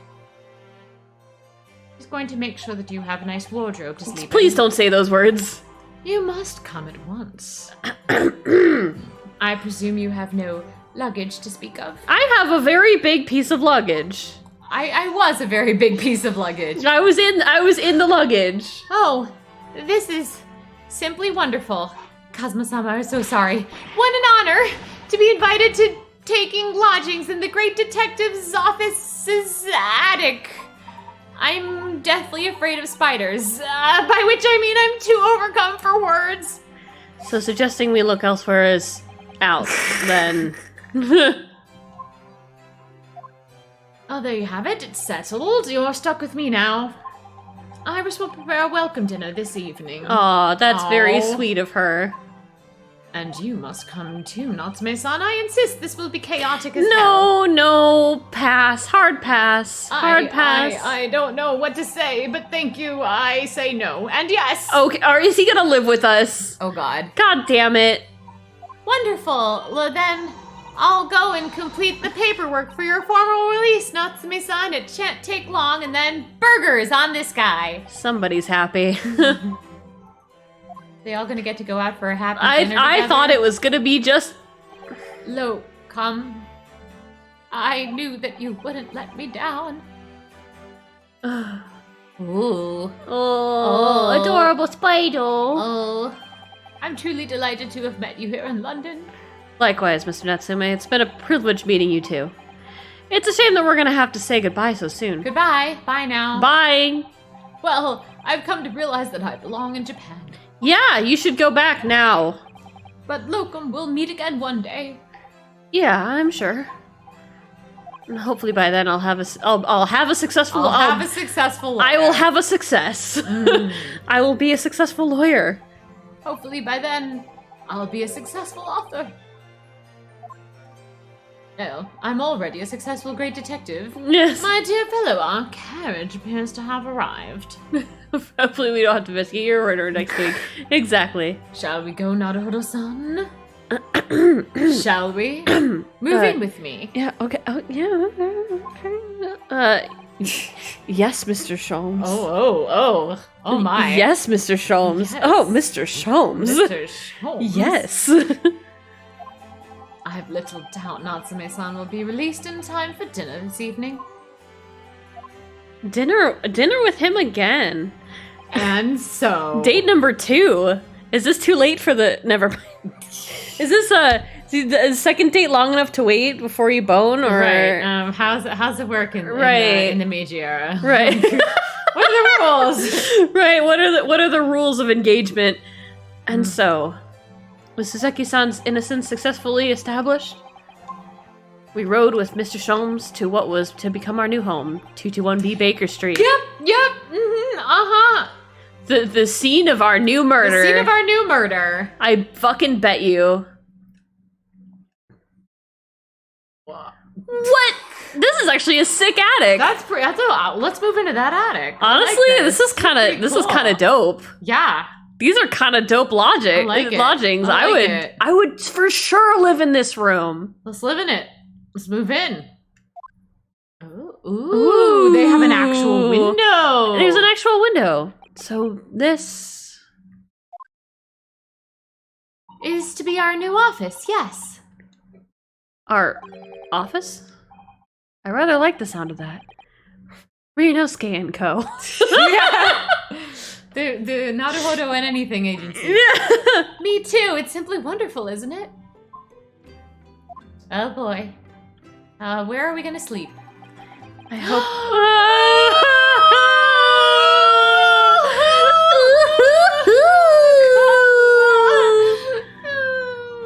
I hope you can see this, Kazuma. It's only a small step. But I'd like to think we're getting a little closer to your dream now. So, my dear fellows, do you like the place? I removed all the spiders for you. Whoa! Oh my! Hi! Okay, wow! Holy shit! Yikes! My goodness! Oh, look at that! Everything. the way he's got his chest out. He's got like, his titties up. yeah. Mr. Sholmes. Yeah. Thank you. Yeah, I'm sorry, Kazuma. Oh God, yeah. Forgive me, Kazuma, for I am sinning right now. I'm sinning quite a bit. Right. Wow, he's hot. Why would you make him hot? It's a delightful room, Mr. Sholmes. I adore the room. Oh, It's the no, room he's I'm hot. staring at. Yeah. Oh boy. Good. I'm pleased to hear it. Iris and I are delighted to welcome you now. Yeah. There's only one bed up here, so the minor will have to stay here. As for you, Mr. Naruhodo, oh boy. I hope everyone's hungry. It's nearly time for dinner. We'll eat as soon as Natsume-san arrives. We have a lot to celebrate. Herlock's finally getting a boyfriend again. Iris, you must let me help you. I'm just gonna pretend women have to be in the kitchen so I can get away from this hot mess.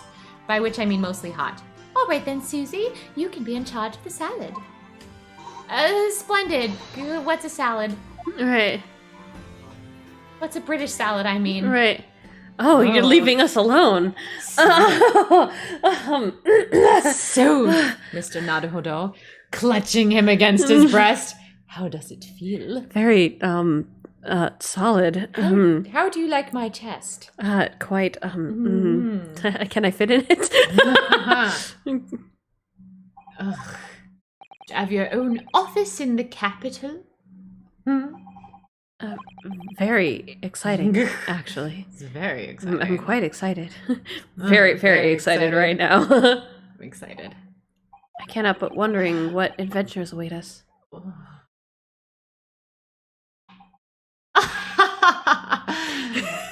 No bed, no problem. The floor is fine. The Cosmo showed me how to keep my free knees from bruising.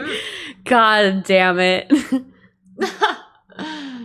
Those were precisely my sentiments when I first established my office at these premises.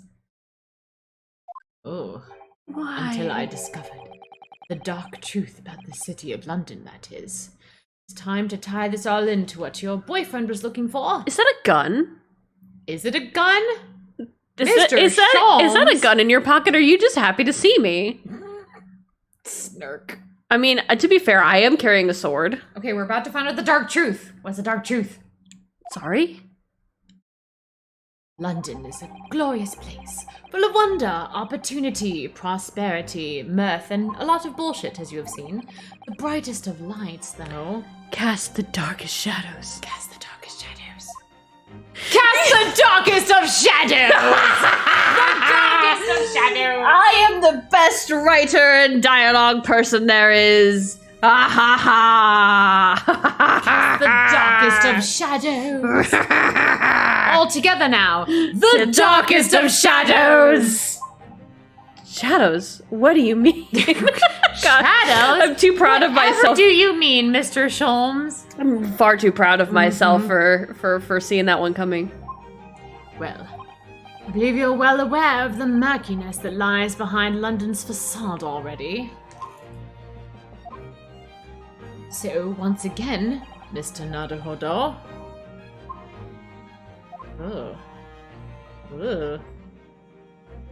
Welcome to London.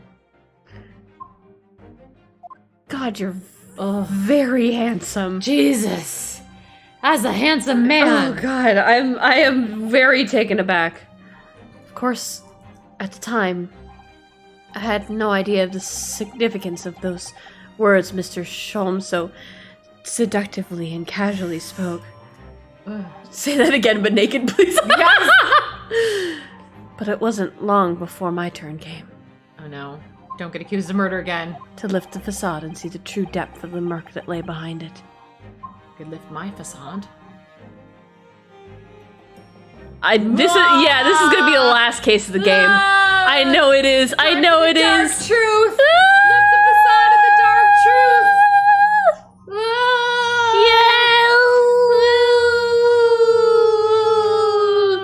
So, after about an hour and 40 minutes, how about we take a little breaky break? Breaky! About 5-10 minutes. Yes. 10-15, closer to the... We'll be back when we're back. We're gonna come right back. You should also take a break, go pee, go get a snacky snack. I don't know. But come right backy back. Come right backy back. We're about to finally hit the truth. We're gonna pull back the facade. Yeah. And find out the truth that lies beneath the murky fog of London. Yeah. Also, stand up, do some stretches. Stretching, drink full. Yeah, drink I'm full. stretching. All right. Yeah, I need to stand up. So we will be back. I'm gonna run an ad because I can, and we'll be back.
Hi guys, how did you enjoy your breaky break?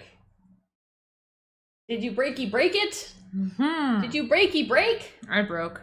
I broke my break. I had a lovely meal of chips. I had a lovely meal of chocolate chips. We both had chips. That is true. I just had potato chips, and you had chocolate chips. Healthy meals. Duh! I also had a lovely meal of using the bathroom. Had a PB&J. Good idea. That would be a smart thing to eat. Yeah, good stretches too. Got a good stretching. All right. Next case. Are you excited for our opening cinematic? Here we go. Opening cinematic time. Wait, I just gotta save this one thing. Yes. Oh, Saving. I would like to share the quote. So this is from an article that I was reading. It doesn't really matter the context, but it was talking about no. A no. It's a fractal no. You see the big no. You see the big no. You see the big no. But every big no is made up of 100 little no's. It's the fractal no. That's how I feel about the last case. Every no was like many, many, many more no's. No. No. No. All right, let's go. Here we go. Here we go. Ooh, I was hoping Hound of the Baskervilles. Hound of the Baskervilles is actually the only Sherlock Holmes novel I've actually read. I don't remember anything about it. Great. Here we go. Ooh. Also, it looks like this is not the last case. It's I like know. the second It to still last looks like case. something else is. It's coming! Sholmes's cry pierced through the thick wall of fog around us. Wisps of vapor flowed over the pistol as I cocked it, and I waited, breathlessly, in the stillness. The silence lasted for what Gay seemed an silence. eternity, Okay. until, at last, it appeared. From the shadows of the cloud, an enormous beast sprang out upon us. A hound it was, but not such a hound as any mortal has ever seen.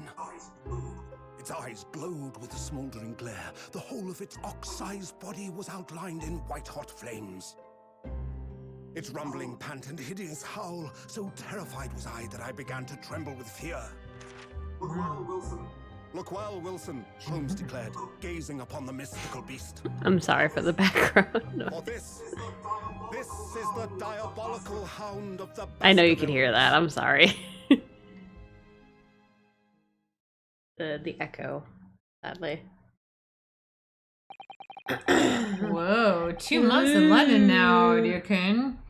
2 months. 2 Damn. months living with Herlock. Ooh, how that? familiar have we gotten with each other Hot in off 2 minutes? Herlock. That's quite a time skip. That's a lot. That's a lot. Wow. He didn't have to immediately go to trial the next day either. Yeah. Well, we're guessing we might have to defend Herlock. Yeah, If that's not the final case, then it's going to be the first case in the next game. That's one of our predictions. Mm-hmm. Our first 2 months in London passed by in a flash. In that disconcerting courtroom experience we were first thrown into the day we arrived in the country, and in Soseki-san's terrible ideal that followed closely behind, we emerged victorious. However, there then came an abrupt end to our opportunities to appear in court, What did Strongheart do? which was hardly surprising, of course, since I was nothing more than an amateur and an unknown student of the law from a faraway land.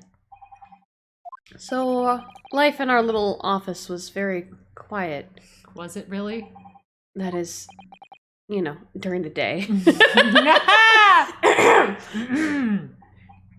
Until it was shattered one day by that fateful telegram. Cosmo's alive! Cosmo's alive! Come on! Come on, telegram!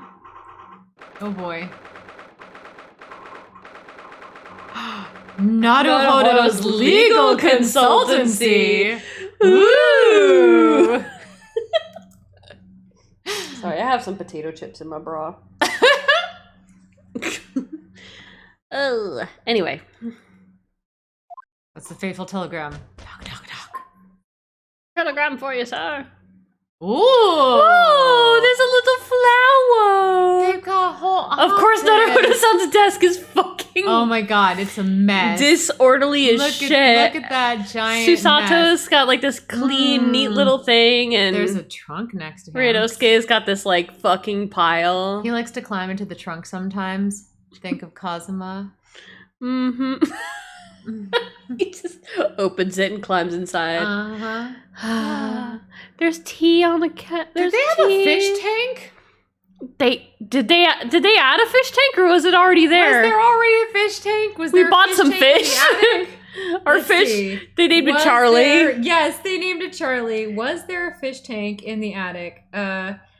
There was an empty fish tank. It was empty, but they filled it. They got fish. They got fish to They make it got more homey. fish. We have to examine around. We have to examine everything. I was awoken by the unreserved knocking on the door by the telegram The boy. telegram boy. But after he'd gone, Oh, Susato-san. Susato-san's behavior became very obviously strange. Her father was accused of murder. Her father was murdered. Susato-san? Yes! As you would say, yes! Is it time to leave for court already? Let me see. What case is it today? I don't think I'm scheduled to defend anyone at the moment, am I? Oh, no, of course not. How silly of me. But I think Iris said she would make us breakfast this morning. So shall we go down to Mr. Shom's suite? I'm pretty sure you go down there all the time, and you don't need to involve me. I go down in Mr. Holmes' suite Mr. Shom's suite all the time. Yes. I mean, maybe. I mean, Iris makes the most delicious breakfast food. She does, doesn't she? And once our bellies are full, we can leave for court in fighting fit form. We're not defending anyone today. Let me see. What case is it today? Here we go again. Examine everything. Examine around! I want to examine our fish! Fish! Fish! Fish! We were rather lucky to find that old aquarium left behind here. The prawns we put in there are doing rather well, and the anemones too. They put the prawns. It's a saltwater tank. Oh, they put the saltwater tank. Anemones. It's a wonderful invention, isn't it? The sea behind glass, inside your room. Oh, it's so good. Anemones. Another example of Great Britain's greatness. Having to clean it out and change the water isn't so great, though, is it? That's your job. Right. I just get to look. I could fit in here, right? Uh-huh. Can't look at the garlic. Can I look at this chest that I like to climb into? Look at the chest.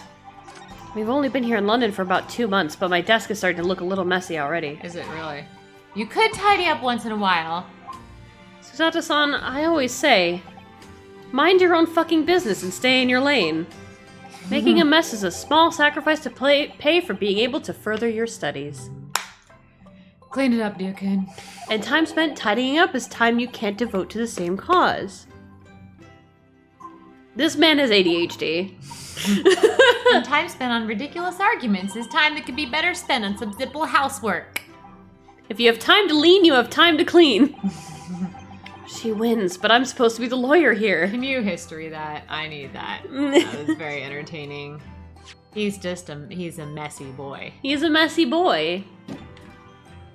Look at this little Daruma. Yo, Daruma. Ah, the Daruma doll I brought with me from home. Still with only one eye colored in. Just remember I hid the lube in there, dear kid. I said I'd color the other eye once I won my first court case here in Britain, but... But you have one, haven't you? Twice, in fact. Because I feel as though I'm still lacking as a lawyer. I'll tell you what, why don't you color the other eye in once you think I'm a proper, fully fledged lawyer? Okay, that'll be never. If you insist, though. We'll be waiting a long time. Right. No. It's spring at last, and the weather is warmer now. But I love the smell of the fire and the steam rising from the kettle.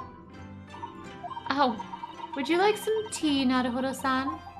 Thank you, Susato-san, but I'm alright for now. That's fine. I was saying you could get it for your fucking self. Oh, okay, cool. With the green tea Susato-san makes for me from time to time, and Iris's unique herbal infusions, this place is paradise for a true tea lover. Green tea is such a wonderful accompaniment to British tea cakes, don't you think? Ah, this must be the telegram. Oh boy. Let's see. Oh boy. Ah! No! You mustn't look at that! Not under any circumstances! Alright, I won't. I'm sorry, Naruhodo-san. You can be very mischievous at times. Put the telegram away if you don't want people looking at it.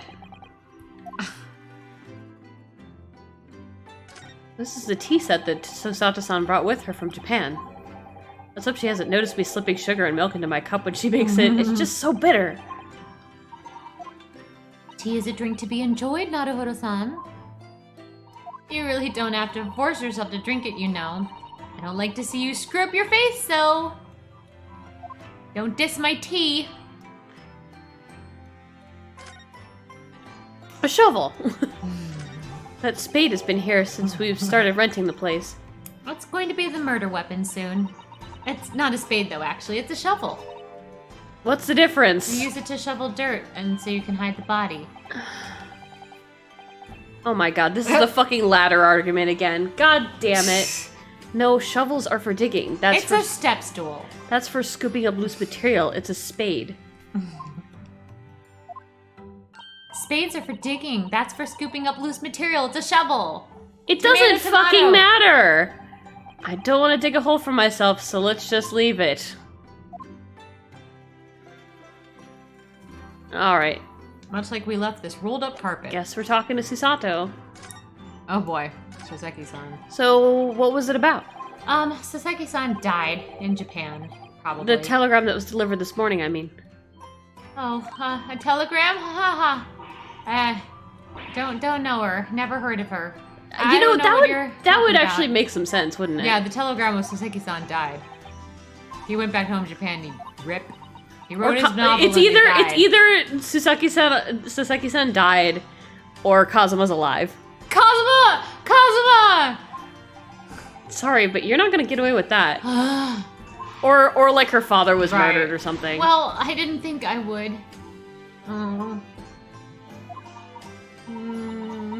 Actually,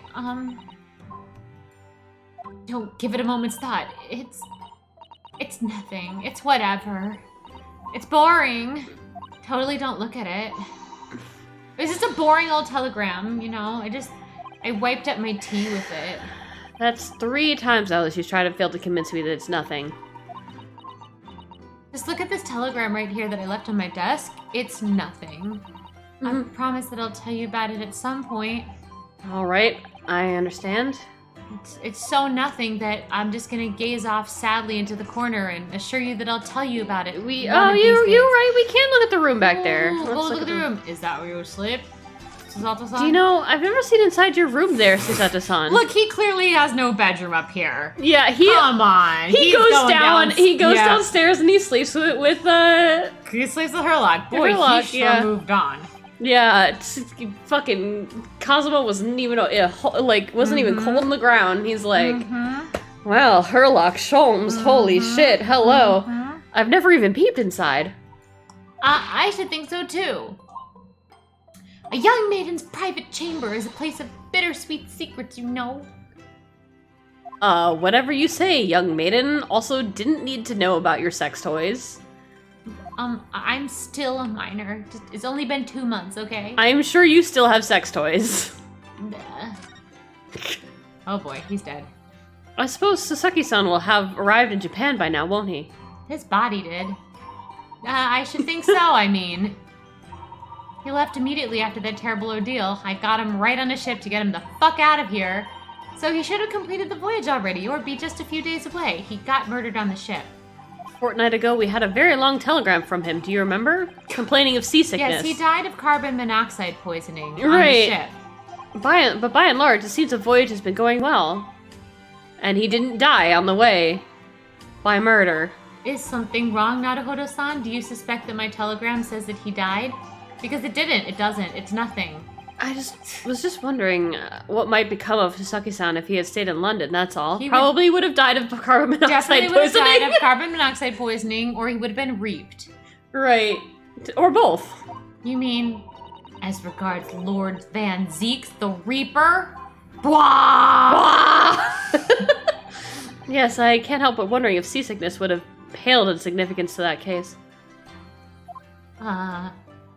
The Reaper. We all want to talk about the Let's Reaper. Talk about the Blah. Reaper. He could reap my soul. What is it they say? That no one who stands in the deck can be saved from the Reaper. Stands in the dock can be saved from the Reaper, right? In case we forgot. Like the way that nightmarish trial ended on the very day we arrived in London. Even 2 months on, the cause of that dreadful fire is still a mystery. Yes, but at least Sasaki-san is safely out of the country now. Presumably that means... He died. He died on the ship. I mean, the curse of the Reaper can only take effect within the confines of the city of London, perhaps. Even if that's the case, it's a little comfort. I have a terrible sense of foreboding. If the legend of the Reaper is to be believed, it would mean he wields the sword of justice himself.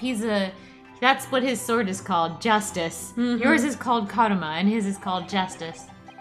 Come to think of it, Think of it, I wonder what he's been up to these past 2 months. you wonder, you have no idea, do you? You haven't seen him at all in the past 2 months. I haven't seen him at all in the past 2 months because I have been sucking dick in Mr. Sholm's chamber. You've been having a little fuckfest down there. Right.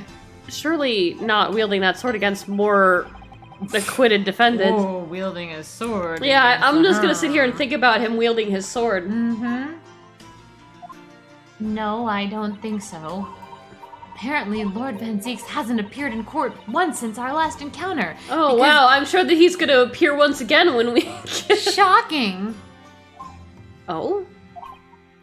Yes, since Soseki-san's trial, he's withdrawn from judicial service again, it seems. You've just shaken him to the core with your sexiness. Really? It's like before, when he wasn't seen in court at all for several years. Yeah, invite him to a sword So, fight. it's just been me who has had to face him in his recent spate of trials then. Coincidence? Just my luck. It's almost like he's into me or something. I wonder if luck doesn't come into it. Sorry, what was that? Oh, nothing. Never mind. You'll understand when you're older. You're the minor here. It's my attorney's badge. Oh, you could look at it. You could rotate it. Can you rotate it? These are the scales of justice. They're a symbol of the defense, aren't they? Yes, that's right. The scales are a symbol of fairness to show that all are treated equally in the eyes of the law. And they're a warning to those who enter the courtroom without an impartial mind. But if they're the mark of the defense, it would be more auspicious if they're weighing more heavily on the not guilty side, I think. You're overthinking this. Very impartial, I'm sure. Can you rotate it? Can you rotate? Yeah. Oh no!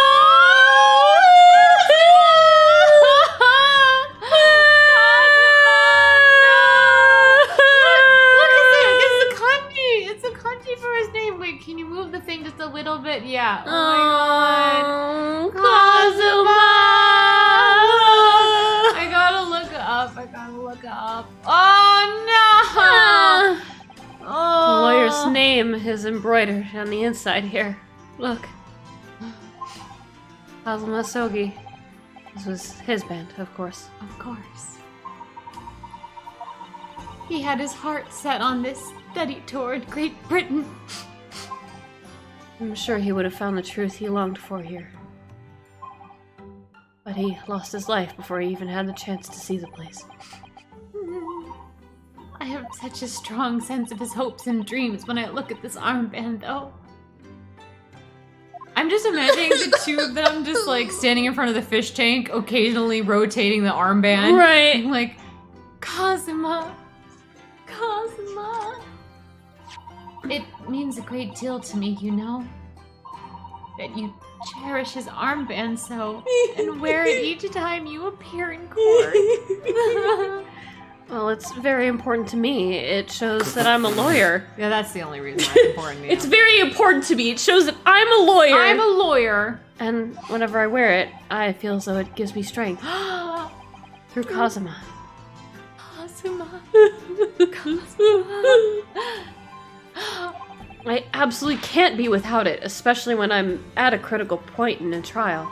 I've identified your weak spot. I'm just going to take that armband off you. No! But just the other day I noticed you wearing it when we went to visit that park. Kazuma! Sometimes I forget to take it off. Aww, you wear the armband all the time. Let's go to Shams's Let's suite. go to Shams's suite. Ooh la la. Boy. Ooh, hello. God, that shaze. It's so nice. He's fucked him on air. Absolutely. So many times. Absolutely. Oh, in front of the fire. Morning, Bruno. Morning, Susie. If that couch could speak, exactly. Uh-huh. I mean, Oh, I'm sure the armchair has seen plenty of action too. Uh-huh. Look at that pillow. Right? That's a pillow that's had a butt stuck in it. Yeah. Just saying.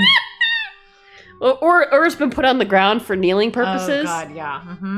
Anyway. I'm still a child. Good morning, Iris. Iris? What is it, Bruno? What the fuck is that noise? What is that terrible noise? It sounds like a cat being strangled. Oh dear. You've just learned that Holak likes to play the violin. You noticed that, did you? Can't seem to get him to stop that awful caterwauling. Oh my god. Hallie isn't in the best form this morning, it seems. God, yeah, he does have a gun. And whatever those tubes are. Oh, he's a sad boy. Hello? Hello? Mr. Sholmes? Good morning. Sholmes? Long, gay silence. Oh, A good morning to die, perhaps. don't say that. That's risky around here. Right. Has something happened, Mr. Sholmes? Don't die, please. You look miserable in the way you were playing the violin before. That was Also also miserable. quite miserable, yes. My analytical mind is dead. Music is dead. The world is dead. Oh, I see. He's manic depressive. I see. We've just met him in a manic stage. Damn this splendid existence! Yeah. That's all it is, my dear fellow. Nothing of consequence. Just my immortal soul. I'm afraid I don't understand. You've actually never been sad or upset about anything before, so this Right. is kind of throwing me off. Well, Iris, isn't it time we ate? Not that I have any appetite for anything anymore. Some dry toast and insipid coffee for me, if it's not too much trouble. Meow.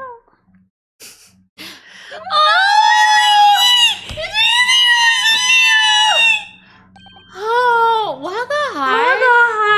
Oh, look, it's Wagga Hi!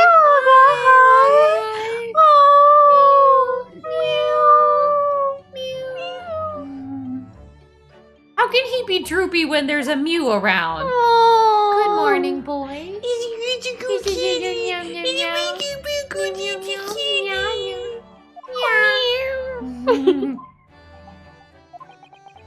That must be some sort of tiny door for cats to use. Wonder of wonders. But how did it get there? Wagga Hi. I need to know what does that mean? Wagga Hi. Wagga Hi. It was like, well, I love him. hi. I love him. I He's love him. so cute. Hi. Oh, it's a reference! Oh. Waga hai wa neko de aru. It's a Natsume Soseki novel called I Am a Cat. It's okay, waga hai wa. So as I was like, waga hai is like, it's like an old way of saying yourself, kind of. And it's like waga hai wa. So the part of it is like an old way of saying I, kind of. I am neko de aru.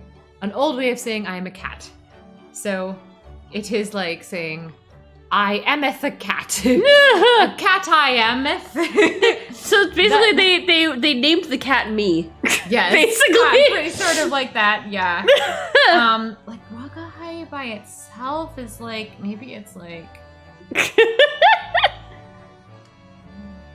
yeah. No, it's just, yeah, it can be used plural. Okay. Yeah, okay. Wagahai wa.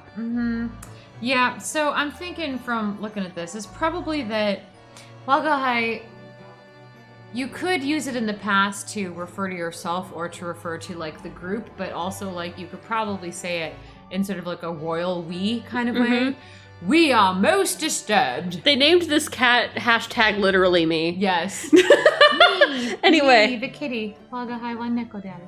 Well then, everyone, after that lovely Nihongo lesson, time for breakfast. Oh, wonderful.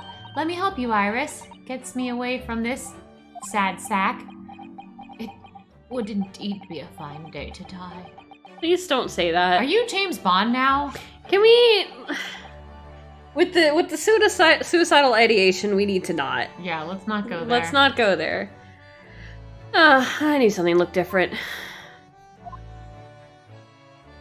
Something's missing from Mr. Sholmes' desk. Like everything? Namely, my ass. I'm missing from it. Right. Examine the desk. Oh, Iris is there. Look at Mr. Sholmes' desk. It's completely clear. Isn't that enormous machine really usually on it? Oh, we can never hope to understand what goes on in the great detective's mind, Mr. Naruhodo. Why, next time we're invited, we may find he's vacated the entire suite. That's scarily plausible, actually.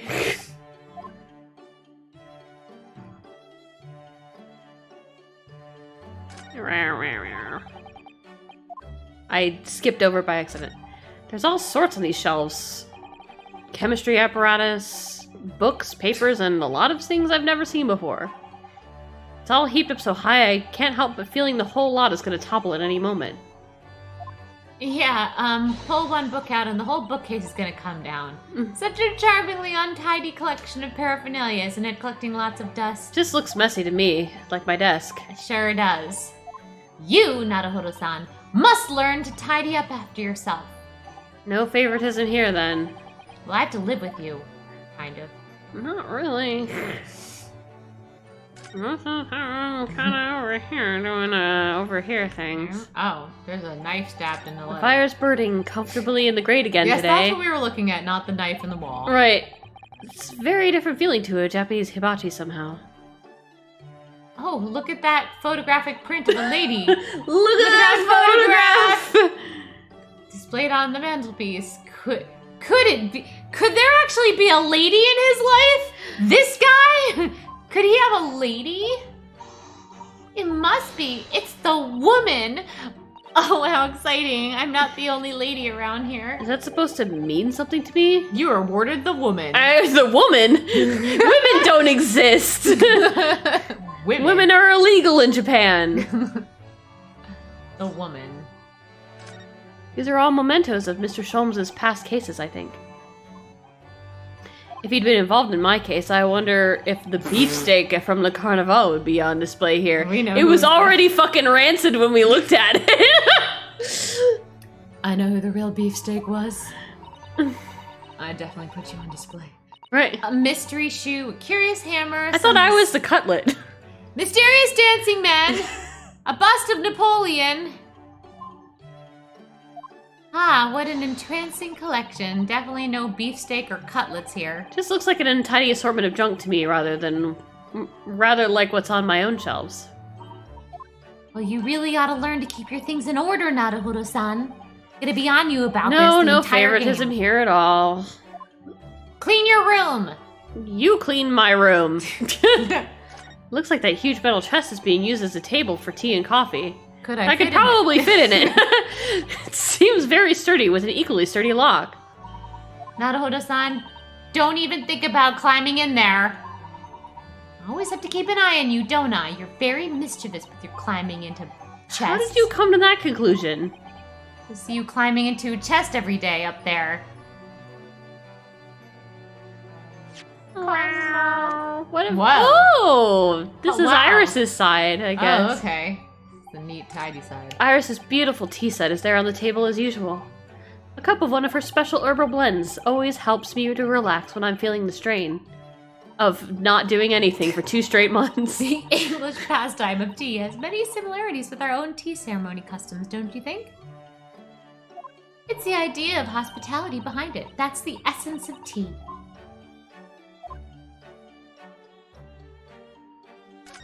This is where Iris notes down ideas, isn't it? E equals MC squared. Right. Let's see, what does that say? What does it say today? The Boscombe Valley Mystery. That's on the x-axis, and the y-axis is what in the world is going on here. How intriguing. Must be the title of Iris's latest work. Oh my, I wonder what fantastic tale awaits us now, huh? Susato-san looks like an angel, but I bet she's dreaming of the most unsavory crime you could imagine. I'm into murder podcasts.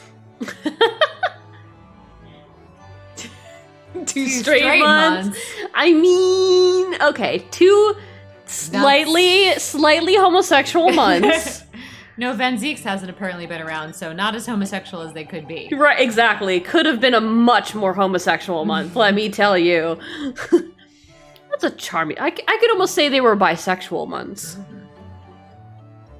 That's a charming little white shelf. It's full of charming little bottles, too. But the contents of them aren't quite so charming, it seems. Science is the future, Naruhodo-san. You can't deny it. I'm saving my money so that I can buy some chemistry apparatus as well.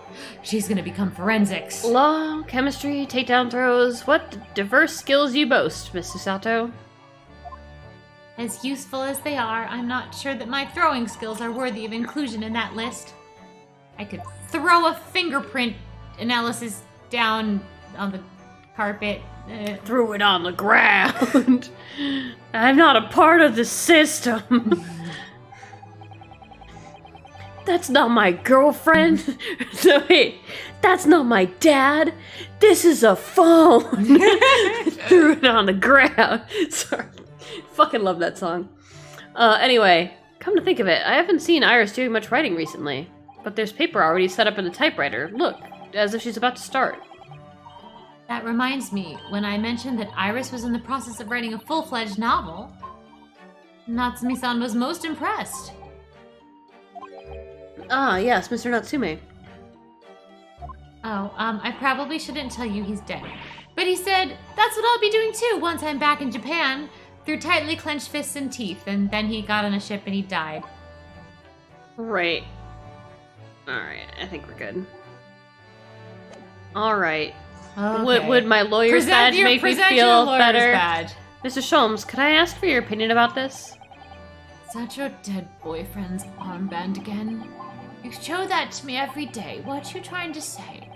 Lure me to raise my languid head with the promise of some mental exaltation. I've run out of ADHD meds. Yet in my morbid depression, I am confronted with the most mundane of problems. Oh.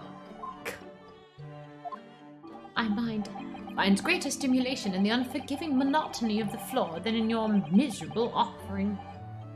Always glad to help. Oh, my head weighs heavy on my shoulders. Alright, we gotta Okay. have a talk. Hey, can you What? stop wanting to die? You stop wanting to die? You seem to be very unhappy this morning, Mr. Sholmes. I'm gonna sit on the chair, and you lie on the chaise. Uh-huh. And I'm gonna write it down. How does that make you Yes. feel, Mr. Sholmes? Like I want to die. What's happened? We find out Wilson is dead. Used to be the case. But in my hands. This violin sung like the dawn chorus. Its mellifluent tones would make flowers bloom. It would? But now, the muses are unamused with me. The goddesses of music have thrown me over. Whatever do you mean, Mr. Sholmes? Insert Susato takedown joke here. For hours I've bowed, for days even, through the night I've endeavored to no avail. That sound, my tone, lost. That brilliant, clear, unwavering tone, gone forever! No more recitals of unbridled emotion! Well, you haven't been taking your medication lately, have you, Hurley? Oh, I have been off my meds. Don't worry, I'm sure it'll come back to you in time. Heed my words, Mr. Naruhodo. The goddesses of the arts are fickle. Have you tried tuning? It sounds like just a thing. It might just be out of tune. Mm-hmm. Honestly, tuning a fucking violin is hard. I used to play violin like in elementary school, but fucking. Also, like, if your bow isn't quite, like, isn't rosined correctly, you have to really, like... Yeah. Everything has to be, like, the just perfect in order for it to sound not like a dying cat. One day they bestowed genius on a man. The next they unmercifully withdraw it. Oh, dear. Ah! Why is this happening to me? How could this happen to me? If they take the turn I have for the violin from me, what is left for pity's sake? What is left? Nothing! Your handsome good looks. And you have a gun. Also, you have a lawyer to fuck. And you're yeah, you have me. I have nothing left, man, who I've been fucking for 2 months. Nothing left at all. Nothing left. Nothing left whatsoever. Okay, yeah, you also have your brain.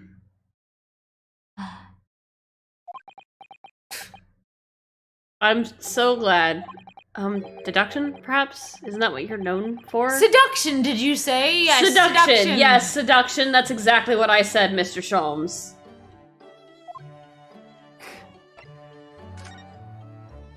Mr. Sholmes, I don't like to pry, but do you need your meds? Right. Your desk looks rather empty today. Are you and Naruhodo-san planning something that I should be out of the office during? Probably. Well done, Miss Sato. Your observational skills do you credit. Oh no, Mr. Sholmes, they pale into an insignificance when compared to yours. I mean, I do have eyes, but... You'd struggle not to notice, wouldn't you? Yeah. You mean Halley's great analytoscope? That's at Windibanks now. That's where they're going to put the walnut. Sorry, it's at a windy bank? No, Windibanks, the pawnbrokery. Didn't have money for his expensive medication, so... What? You mean you've pawned that enormous machine of yours?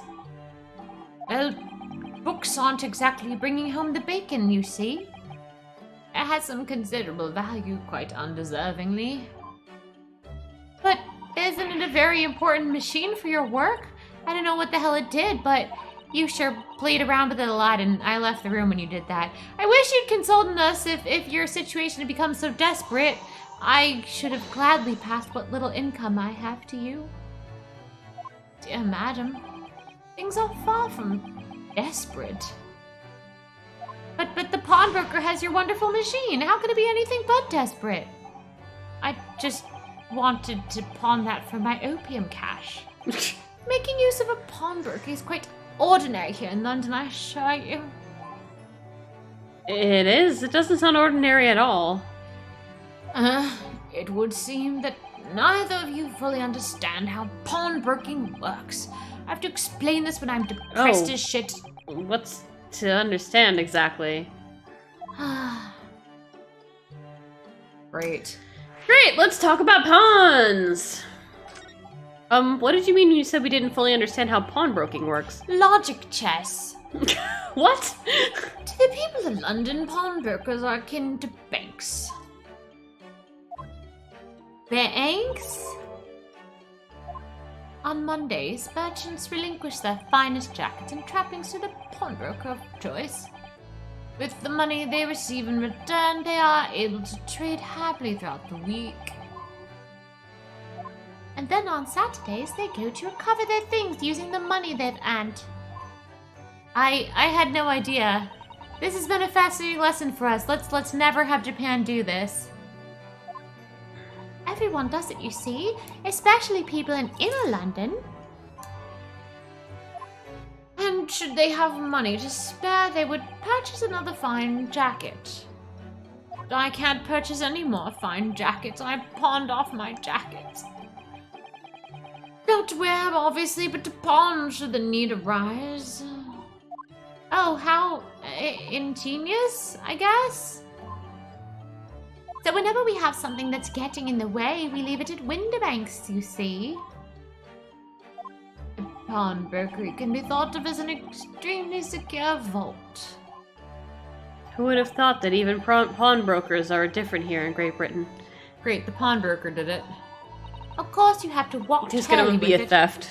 Yep, theft of the pawnbrokers. Mm-hmm. Watch Hurley. He'll pawn off everything. He pawned this chaise. He pawned me off one time. Sometimes he pawns things he really shouldn't. Like my tea set, don't you, Hurley?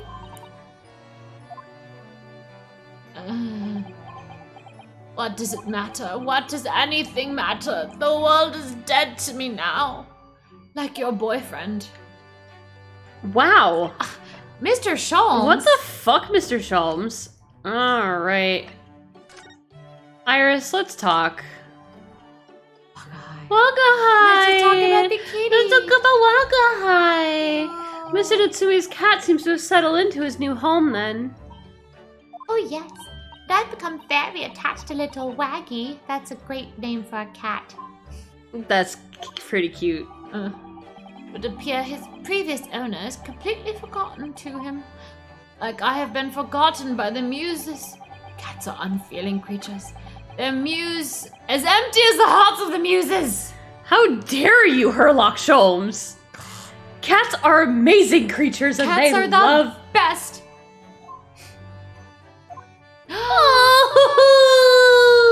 If Natsumi-san had no intention of taking Waggy back to Japan, I wonder why he kept him in the first place. I expect he would have taken him if he could. But pets are strictly forbidden aboard steamships in our experience. That's why Kazuma-sama couldn't declare his pet, you see. Mm-hmm. For good reason, terrible things can happen if the rules of passage are not obeyed. So you gotta be really careful with what you're sneaking on board a ship. Yeah, you could murder a guy by accident. Well, I don't mind because Waggy is adorable. Yeah, he really is. Oh, yeah. Oh, yeah, what about the door? I remember seeing that tiny thing in the main door before. Where did that come from? Oh, you notice? You are observant, Ryan. Look, I use this. It's my latest invention. What is that? I call it the cat flabbermat. The what? What? A machine for making doors just for cats. Is there a market for that? That's right, it can make a cat flap for a little furry friend like Waggy in seconds. And it can do it in any door at all, no matter what it's made of.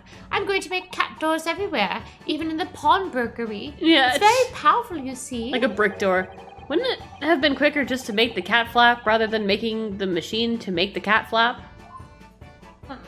Well, yes, maybe, but now I can make cat flaps anywhere I like, such as at the pawnbrokery. Oh, I think it's wonderful. It's great. It's a wonderful machine. You must make one for us in the door of our office upstairs, Iris. I want to see Naruhodo-san have to come in and out through that door. She really knows how to come up with unconventional inventions, this girl. Oh boy.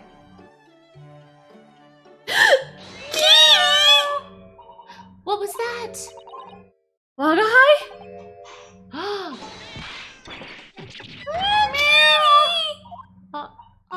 Mew? What was that? Oh no! Wagahai's tangled up in your violin! No!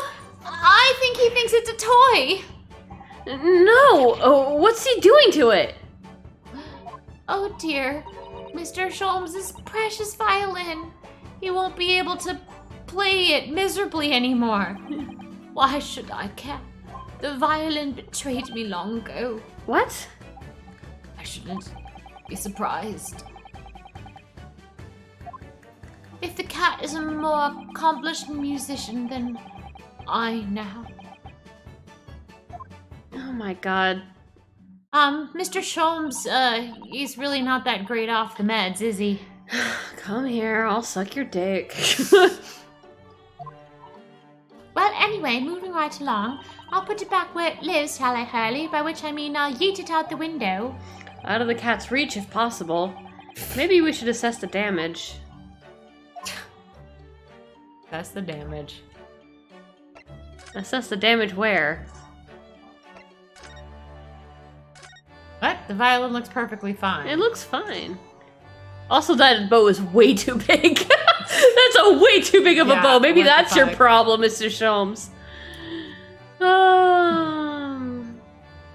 We're gonna investigate the violin instead. Yes. The violin was murdered. The cat didn't do it, though. It was the pawnbroker. Yeah, no, Wakahai is innocent. So this is the violin, is it? Stradivarius, one of the finest violins in the world, made by the renowned Italian luthier, Antonio Stradivari. Luthier. Oh, I Luthier. see. It doesn't look like anything special to me. I happened upon it, covered in dust, languishing in a pawn shop down a nondescript back alley. I can't tell you why else I was in a back alley, but broker had no idea of its value, so I was able to purchase it for a mere 55 shillings. How honorable of you. And until today, it has been my faithful companion in every great Paganini-inspired performance I've made. Ask you, is there reason to live in a world devoid of music? To tolerate this blanched existence? No! No reason at all to live! There's none! There's no reason to live, man. I have been fucking for the last 2 months in my suite. No reason whatsoever. Why should I go on at all? Thanks. Mr. Sholmes? What? Dear madam, what? My thoughts are preoccupied with fancies of release from this dull routine. Fucking this young Japanese man every day and... Well, it's about the violin. Your bow is just, no. Looks very different to normal, don't you think? What do you mean, Susato-san? Oh, Susie's right. Yes, the tone of the wood is completely different. That's not all. I'm sure there was no crack here before. Wait, it's not even the right size, is it? Did you get the wrong violin from the pawnbroker? What's this? What is this? According to my diary, a Stradivarius doesn't look like this. Terribly sorry to have to tell you this, Mr. Sholmes, but you got scammed. Oh, That's a viola. it's a viola, yeah. Then what? I believe it's an entirely different instrument called a viola. What? What? He died. Oh, Mr. Sholmes, you're right! You're quite right! Is it my faithful Stradivarius? So what, pray, is this piece of stringed flotsam? Not your faithful performing partner, then? You know, the performing partner. You're faithful. Not me. Such a faithful performing partner. No reason to live for me. Yeah. I see what must have happened. You do, Iris. Yes, well, Hurley went off his meds and he mixed it up at the pawn shop. Sounds like Iris might be able to tell us exactly what's happened if we ask her.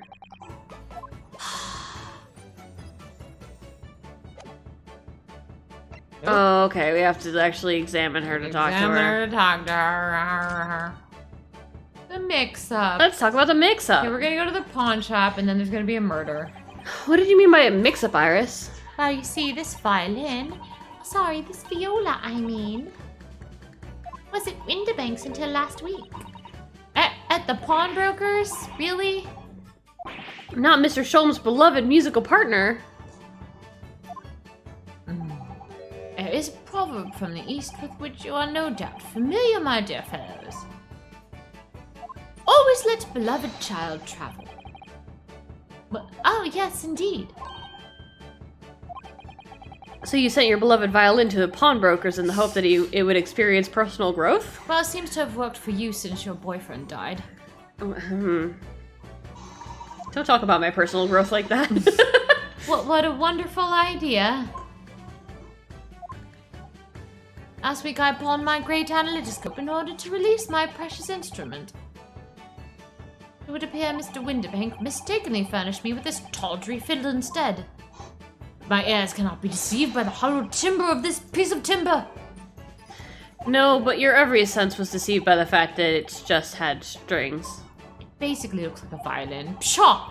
Fine state of affairs this is. Why I always say, Mr. Naruhodo. Never trust a pawnbroker. They will try to fiddle you every time. You've been fiddling me over the past couple. Certainly have been. I do know how to fiddle. You can't deny me that. I am a minor. Earlier you told us that you could think of a pawnbrokery as an extremely secure vault. I would think of you as an extremely insecure, not vault, just wide open. Come, Mr. Naruhodo. Dilly-dallying will get you nowhere. Sorry? Crunching your toast with that vacant aspect, fressing your coffee so obtusely. Fressing? What the fuck is fressing? Are you not a little embarrassed by your own conduct, considering the urgency with which we are faced? I'm eating breakfast, my dude. I'm fucking eating. We must visit Mr. Winterbake's brokery at once. That's right, isn't it, Mr. Sholmes? That's the plot point we have to move towards, isn't it? Precisely, Miss Usato. Without a moment's delay, there's a murder we have to rush to. But I haven't finished my bacon and eggs. Fressing, the act of eating without restraint. Devouring. Wow. Why did we lose that word from the language? Fressing definitely doesn't sound like that would be the word for that. No, it does not. My dear fellow, surely you do not still intend to crunch your bacon with an increasingly vacant aspect, to fress your egg over more obtusely. You could be fressing me. I could be fressing you. Alright, say no more. Let's go then. Just fress each other. Don't worry, Ryan. I'd be happy to heat it up for you again later. Oh, thank you, Iris. If it happens, I am rather curious to see what a British pawnbroker's looks like. Well, you're going to see it whether you like it or not. Oh boy. Oh boy. Oh boy. Oh boy. Nope, just wanting to die.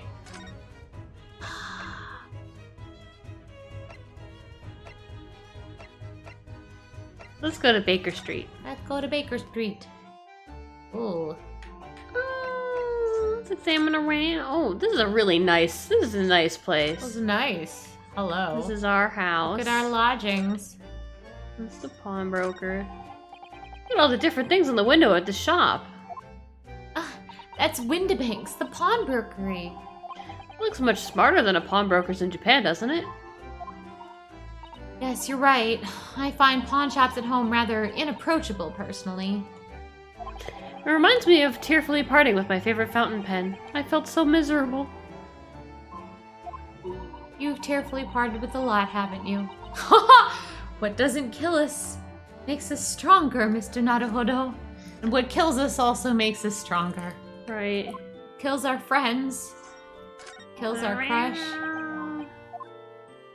Meow. Nothing out of place, apparently. Nothing out of place. Go right. Nothing out of place. I live here. It's already been 2 months since we started taking lodgings here at Mr. Sholmes' office. It's already been 2 months since I started taking Mr. Sholmes. I still can't quite believe it. I would have never expected things to turn out like this. It looks so nice from the outside. Look at that. He lives in a nice fucking there's place. A little birdhouse. Yeah. God damn. Oh, I know. Let's Airbnb it. Actually be sharing accommodation with the world's greatest detective. If I ever find myself before a court of law now, I will have not one regret. Kazuo-sama died for this. I don't know what you're talking about, but I'd be happy to defend you, of course. Oh, knock on some wood there. Right? Alright, cool. Nothing to see here. I just wanted to see Baker Street. Baker Street. Okay, here we go. What crazy character are we going to meet here, and who's going to get murdered?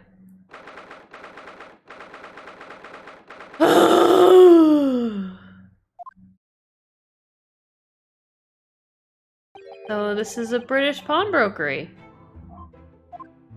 Oh my. There are all sorts of tools and contraptions in here that I've never laid eyes on before. Ah, Susaku-san. And that spark of wonder in your eyes. You can't wait to scour the shelves, can you? I get the impression you enjoy places like this. Yes, I don't know why, but seeing such a lot of things I don't understand is a real thrill for me.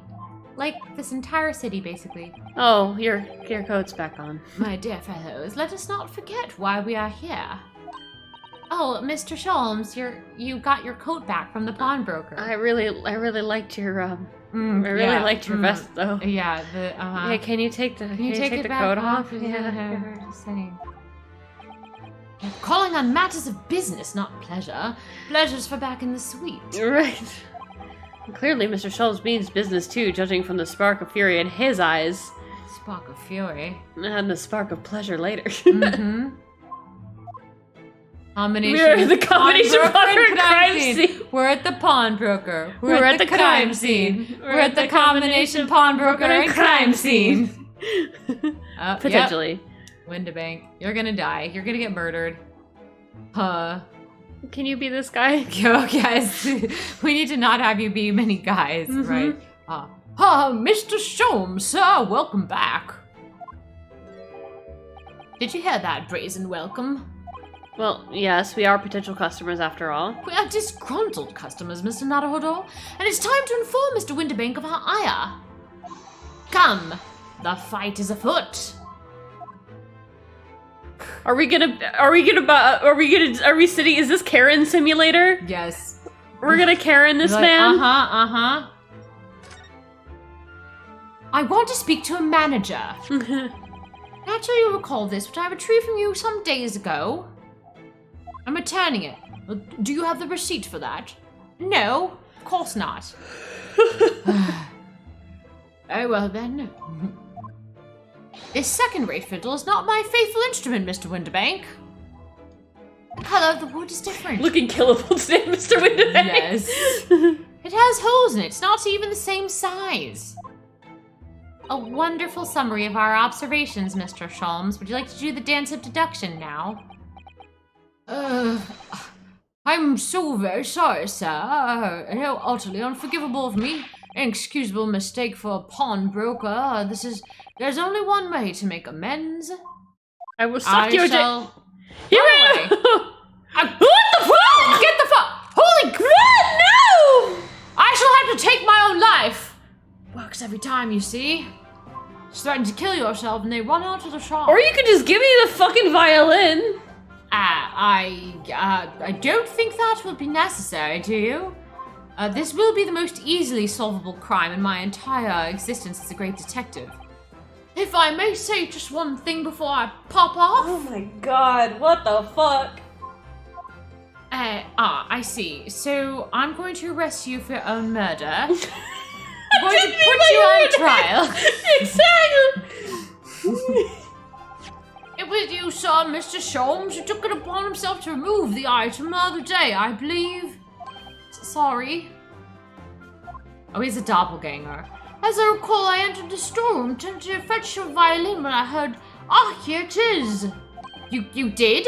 Oh God! There's another Herlock! Herlock! I was off my meds. And when I turned to controvert you, you had taken the viola and left so that may have been me. However, there can be no doubt that the blame lies firmly at my own door for allowing you to leave. So I shall not grumble or grouse any longer. Let me end this miserable existence. May this guilt die. No! Stop, my dear fellow. The fault is mine. Don't make your own pawnbrokery a crime scene, for goodness sakes. Did it work? Did the threatening kill myself trick, did it work again? Yeah, it worked. Phew. All right, we're just gonna try that every time we get another Karen in here. Do you do that every time? It appeared that the fight is over. I do humbly apologize, Mr. Winterbank. Evidently, my questionable disposition precipitated this tragedy. I feel like we could say that about Herlock, like, just generally. Questionable disposition. Well, you wouldn't be Mr. Sherlock Holmes. Legally distinct. Legally, I must call you Mr. Sherlock Holmes without that questionable disposition now, would you? Fucking Sholmes. I do believe you may be right, sir. It's either laugh or cry, I suppose. It's either laugh or cry, I suppose. That's how I feel as well, you see. Laugh or cry. I want to point out that they interrupted my breakfast for this. You're, must be said, one of my more challenging customers. Need to remind you of the peculiar collection of items you brought to my door in the past. Oh, peculiar items, you dare say. In the extreme, ma'am, for example, the unpublished manuscript of an eponymous work, the novels of Sherlock Holmes or some such. Oh my, a new full-fledged novel? And unpublished? A story I've yet to read, you mean? That's worth a lot of money. Forgive me. Wait, before you die, you must tell me more! Susato, yeah, I love you. Tell me more, don't kill yourself. Oh, frick. Getting a phone call. I don't like this guy. I don't like this. I'm unhappy with this. Yeah, the suicide is not funny. Look, I must know more. You can't die until you tell me everything. Wow, Susato-san is really fired up now. I just don't want this to become a crime scene. They're really an unpublished story under this very roof. I'll just distract him, okay, till he perks back up. Right. Oh, there we go. Well, one day the gentleman here brought in an old metal chest, you see. A metal chest. Oh, that's very fitting for Naruhodo-san. I should like to entrust this to your care for a while, Mr. Windbank. For a chest like that, 1 shilling, sir, not a farthing more. Houses something of very great value indeed, my new Japanese boyfriend. The latest manuscript recounting the adventures of one Mr. Sherlock Holmes. Beg your pardon, a manuscript? You wish to deposit a manuscript? Oh my. Indeed I do, for I'm confident it will be quite safe here. He's fucking bluffing. There's nothing in that chest. Nothing in that chest except my Japanese boyfriend. That was that. To such, Mr. Sholmes' latest tale of otherworldly mystery lies dormant in my storeroom. Mr. Sholmes, is that really true? You were in the trunk, Mr. Naruhodo. Did you already forget that? Do I sense that someone doesn't want to talk about this? I continue to pay your fee, do I not? Then kindly continue to store my belongings securely.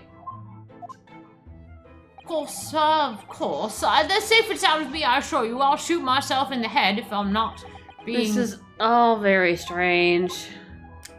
Oh, God. Why does this have to be the middle screen on all of these? I wonder, could I ask you something? Can you stop that? A gentleman from the east, I see. It's that sable suit. I suppose I could offer you 6 pence for it.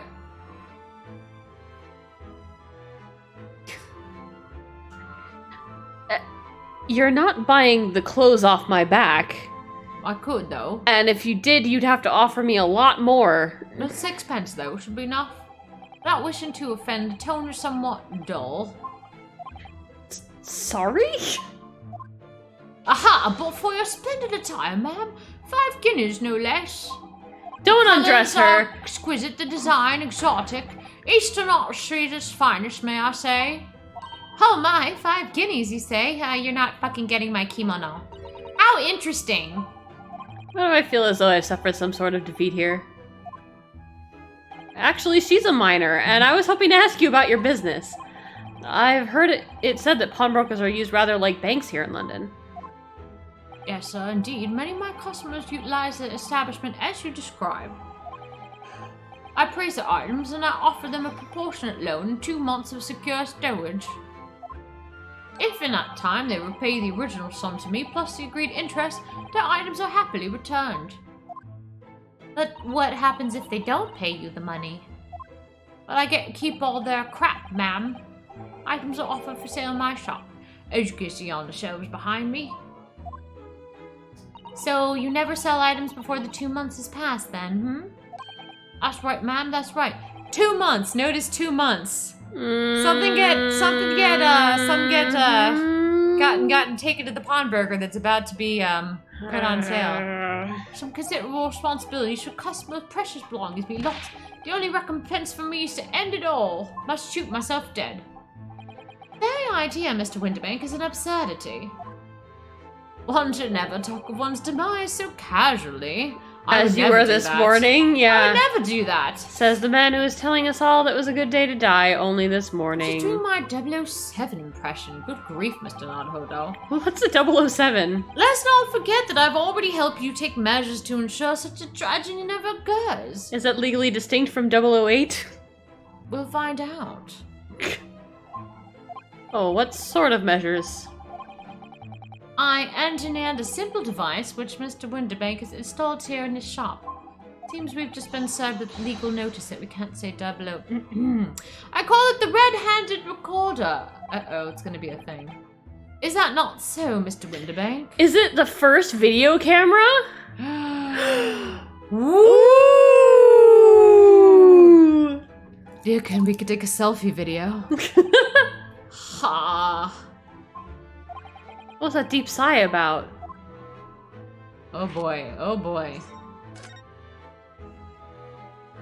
What on earth is a red-handed recorder? Use your eyes, my dear fellow. There are 2 just below the ceiling. I can see what appears to be a camera attached to some sort of timing device. Astute. It's indeed a camera furnished with some 100 pieces of celluloid film. Oh! Every 30 minutes precisely, the camera automatically records the appearance of the shop. Yeah, I have an example I can show you. Oh, It's the my very first security camera footage! Oh my god, this is definitely going to be used in a case. Oh my god, sure is. Print from the camera set to record the activity at the shop counter. It's a picture of a doggy. Look at the picture, it's like a little golden retriever. It's a little picture of a doggy. I call my cat Waggy and I call my dog Meow.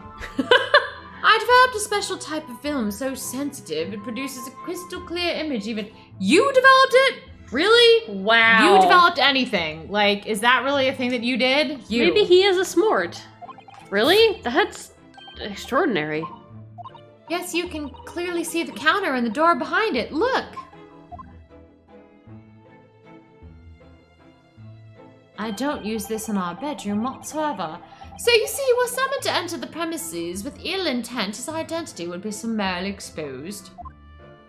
But, did you not say that the photographic prints were taken at 30-minute intervals? Indeed, as you say, my dear madam. Then, what if the incident were to occur in between times? One can only say. That would be a cruel twist of fate. Well timed. Must confess your devices has been giving me some cause for distress of late. Beg your pardon, Mr. Winderbank. Surely they're anything but distressing. Reassuring is the word. It's the cost of film, sir. You most graciously placed not one but 2 cameras in my shop after all, too, which means I must pay for nigh on 100 utterly useless prints every single day. I'm afraid the cost of the film will break me before I'm very much older. Well, you can just burn and pay me all your money then. The company should fraud for good crimes. Yes. You're so great. Nevertheless, small price to pay to ensure the safety of Thank my you, Tisha. pawnbrokery, no? Ugh. Good drink. My dear fellows, we verge on an age where safety and security come at a price. Oh, heaven help us. At least he's not trying to kill himself again. Right. Now then, Mr. Sholmes, allow me to return your precious violin. Ah, the very thing. Thank you, Mr. Winderbank. I assure you you're going to die shortly, but perhaps this might mark the end of the peculiar items you tried to pop, I think he's gonna die or we're gonna have to defend him. Because if anything would happen to one of them, it'd be the only answer. I really think you ought to stop waving that gun around. Someone could get hurt. Fear not.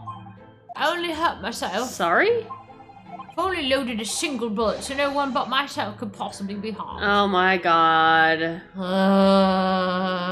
Put that in the court record. That's not really what I meant. Good day to you then, Mr. Winderbank. This is happening very often. It's been a pleasure as always, Mr. Sholmes. I'm just going to go kill myself now. Let's get out of here before leave, it becomes please. a crime scene. Mr. Naruhodo-san? Now we can explore it last. I mean, we could leave, but I guess if you want to look around, okay. Oh boy. Let's look around. Look at that enormous ledger open on the counter there. Mr. Fairplay. Right. Mr. Winderbank is, if nothing else, very particular about recording the items he accepts. That's going to come into play in the trial, just so you know. He'd have to be, otherwise he'd get himself into all sorts of trouble. This guy's gonna get fucking murdered. He's gonna get murdered. Puppy. The puppy. Which might explain the thing that catches my eye far more than the ledger. The picture of the fucking puppy! Puppy! Oh, it's a gun. Gun. Just revolver here. Yeah, just leave it laying out on the desk. That sounds like a great plan. Do not entertain even a single thought of pilfering an article herein, my dear fellow. If you want a gun, you can take mine. I assure you Mr. Winderbank would not hesitate to draw that weapon with a speed belying his portly size. Oh, you don't mean he'd, try to kill someone other than himself? Blow his brains out, indeed, in recompense for his blunder. So it'll be your fault if the old man kicks it. Oh my. But in any case, of course we would never do such a thing. How could you even suggest it? There's the back room. Seems to be a little door hidden behind that curtain there. That leads to the storage room, where Mr. Winderbank keeps articles that are currently in pawn. That's going to come up in the trial, mind you.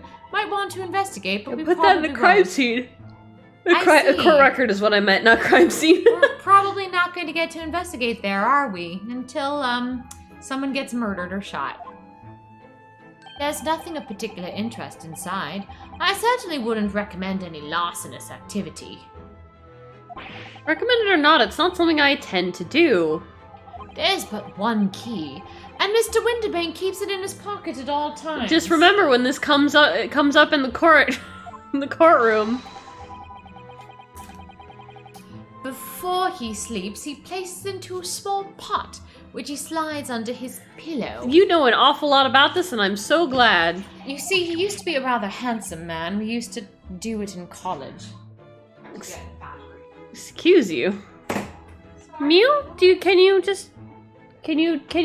charge off of this? What? Meow. Meow? Charge? Charge? Charge? I thought that you were using the charge. No, not anymore. You're not using the charge. No, you could just I charge could have my... just used the charge. Yeah. But, It's the same, isn't it? no, it's not the same. Why is it not the same? Because it's not the same. Sure it is. No. Sure it is. Why is it not the same? It's not the same. I'm charging my phone. Sorry. Alright. Charging the phony phone.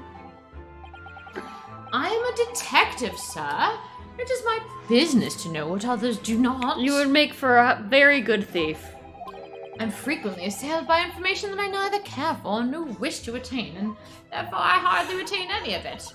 Mr. Sholmes, you are a wonder. You are just a wonder. And the prime suspect if this pawnbroker is ever burgled. Okay, Windibank's gonna get murdered. Herlock is gonna be the suspect. We're gonna have to fucking, we're definitely going to have to fucking defend him at some point. We're gonna have to defend Herlock. That's gonna happen at some point. What an assortment of things there are in these shelves here. We've had to defend ourselves twice. Crockery, bullshit, footwear, clocks and watches. Locks and clocks and watches and almost anything you care to imagine. Those are forfeited items offered for sale by the pawnbroker. What does that really mean, though? When you pawn or colloquially pop an item, the broker loans you money against its worth. He stores the item for an agreed period of time, after which the loan must be repaid, and we just go over this, you gnat. He's free to display it in a shop for sale at a price of his choosing, if he gets to keep it. Oh yes, now you've explained it. I'm noticing the little price tags on everything. Of course, simply by paying the agreed interest on the loan, one can extend the period of safekeeping. So you may pawn that black garb of yours without fear, my dear fellow. Stop trying to get my clothes off! We're in public! Trying to make you My into treasured university uniform? Never. It embodies my student spirit. my student spirit, and it matches my cosmos.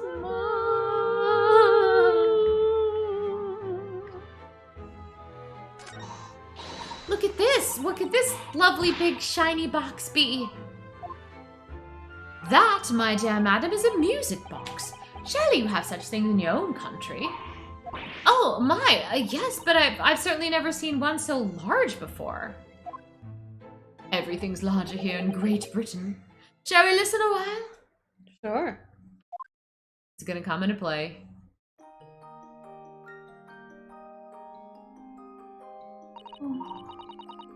What a sublime sound, especially compared to the terrible caterwauling that we heard this morning.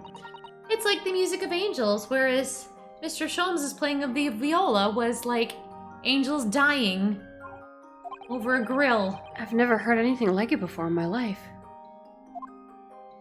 This particular specimen is of the larger variety, commonly found in public houses and restaurants.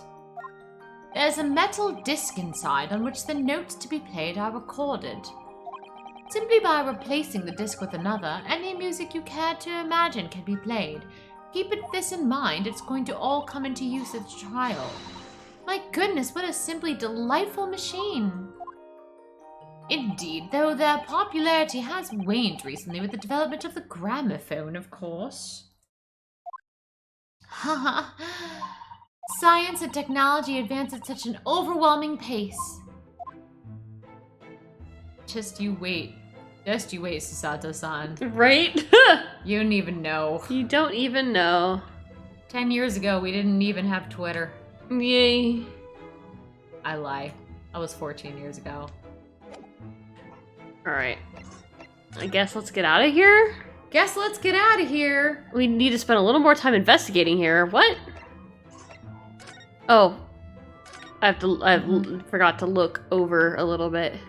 Oh, look, it's a calendar. That's not a calendar you could easily miss, is it? Not at all. 15th April. Today's date. 15th April. 15th April. That sounds... 15th April. 15th April. That's very, appropriately European. Mm-hmm. That's not for sale, I must point out.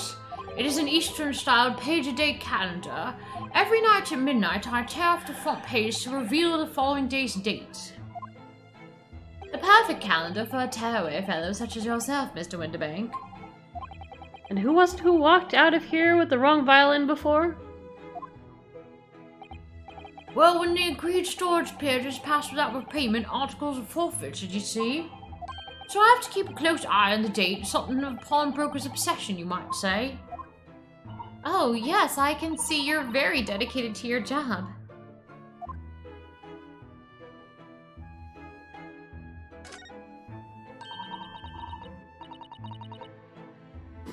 Three globes of gold? Is that some sort of charm? Meow. Dear me, have you not seen that sign before? No, never. The three golden balls are in Great Britain the universal sign of pawnbrokery because they've got some balls to sell all your shit. You have 3 balls here in Great Britain? In Great Britain, we have an extra ball. Wow. There are more than 700 such establishments in the capital Revolutionary. showing the same sign. Alright, so let's go over everything you're going to have to remember for this trial. I see. Okay, I've got music boxes, I've Balls. got ledgers, balls, calendar dates, got a revolver, possibly a cat flap?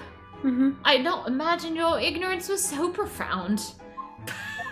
Ouch. Oh, well, what is the significance of the 3 golden balls then? Does it have some special meaning? Do I need to know about this? Speaking of saying dates weirdly, do you also say 4th month and 15th day, or 4th month, 15th day in Japanese? Oh, shigatsu, no, you say, month and then the date. But you say the year first, that's what's different. You say year, month, date.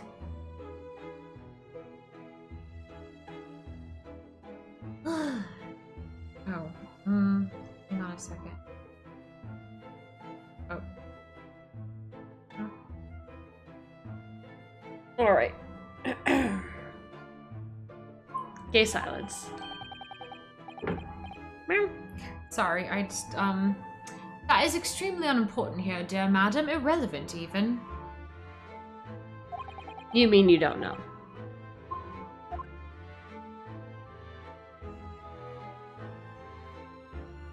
Give us 1 second.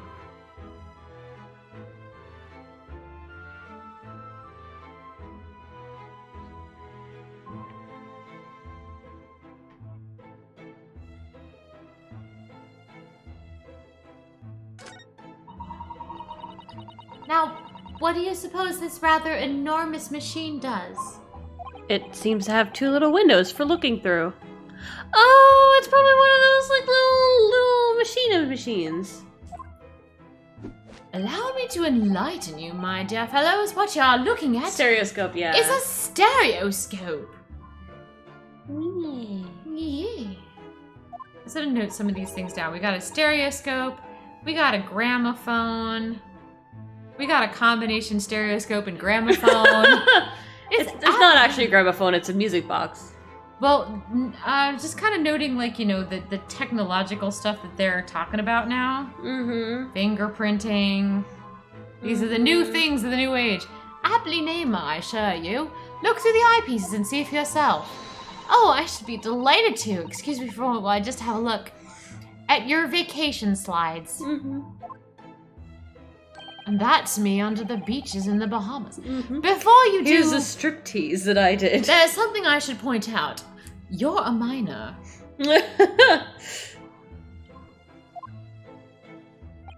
My dear fellows, in order to see the image properly, stereoscopically as it were, you will need to be cross-eyed. Should be no problem for you, Naruhodo-san. Fuck off. However, if that is beyond you, it is of little consequence today. Alright then, I'm going to try it.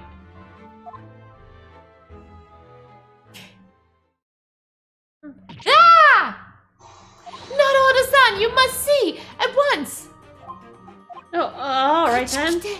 Mite kudasai yo! So I need to be cross-eyed, like I'm trying to look at my own nose? Ooh. What the? This is pretty cool. It's the first 3D images. Oh. The stereoscope. I don't believe it. It's just a photographic print, but it seems like you could reach out and touch it. Yes, the sense of depth is startling, is it not? Stereoscopes are one of London's many fads. It's basically like 3D. Yeah, this is actually pretty neat. It's a It fad is right now. early 3D. They're often found in little stalls in the park. People queue for hours to see them. Why? Why are people meddling with such black magic? I'm trying to warn you all away so I can keep it for myself. There's no magic, my dear madam. It is, well, Science. far too complicated to explain at present. We shall save this lesson for another day. You mean you don't know? Oh, you have no idea. Cool. Are we done? Is there anything else to look at? Oh, there's an ink set or something here. Look at this. Whatever could it be used for? I have no idea. Ah!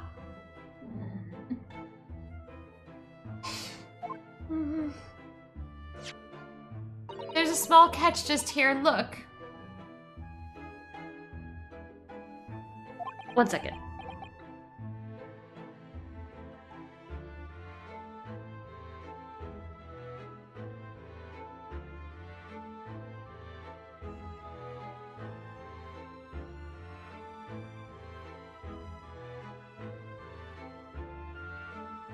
A little bit more. Okay. We're gonna open it, aren't we?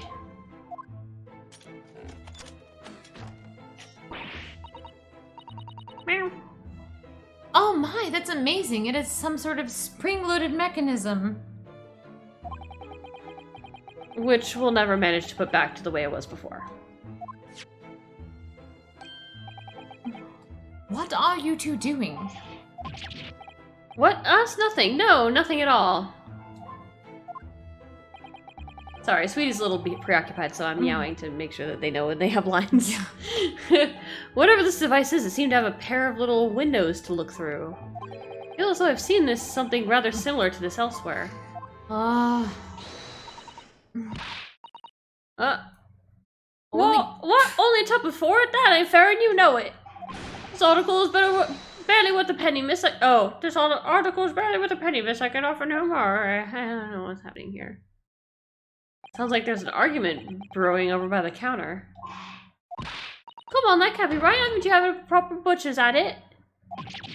I see her young girl. Oh no! Oh no! Oh no! No!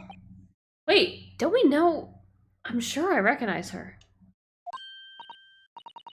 Oh, yes, it's the young lady from Mr. McGilded's trial 2 months ago. I thought I recognized the way that she spoke. I'm not fucking voicing you! Don't, no! No, go fuck yourself! Oh god. No! No! I'm skipping right past it.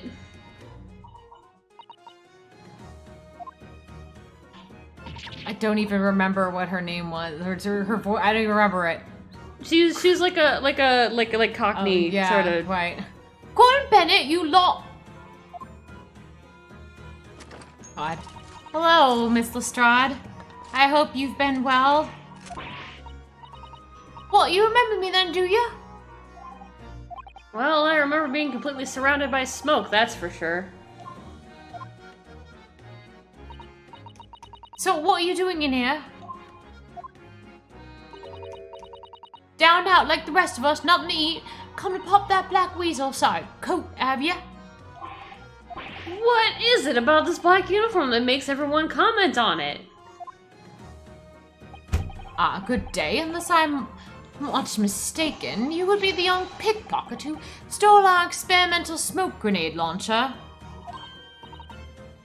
Mr. Sholmes? So you have something of value to pawn, do you? Allow me to see the article and I shall negotiate with Mr. Winterbank on your behalf. the other one. I don't need no help from some stuck-up D. Get out of my business. Go on, I'll make trouble for you. As you wish, Miss Lestrade. I will happily remove myself from your presence. He's really done it. He's gone. I'm sorry, but as I said, there really is no room for negotiation here. What is that thing he has in his hand? Kind of metal disc? And you go on, leave me alone. Miss Lestrade, just pretend we aren't here. We shan't be offended in the slightest if we don't have to talk to you.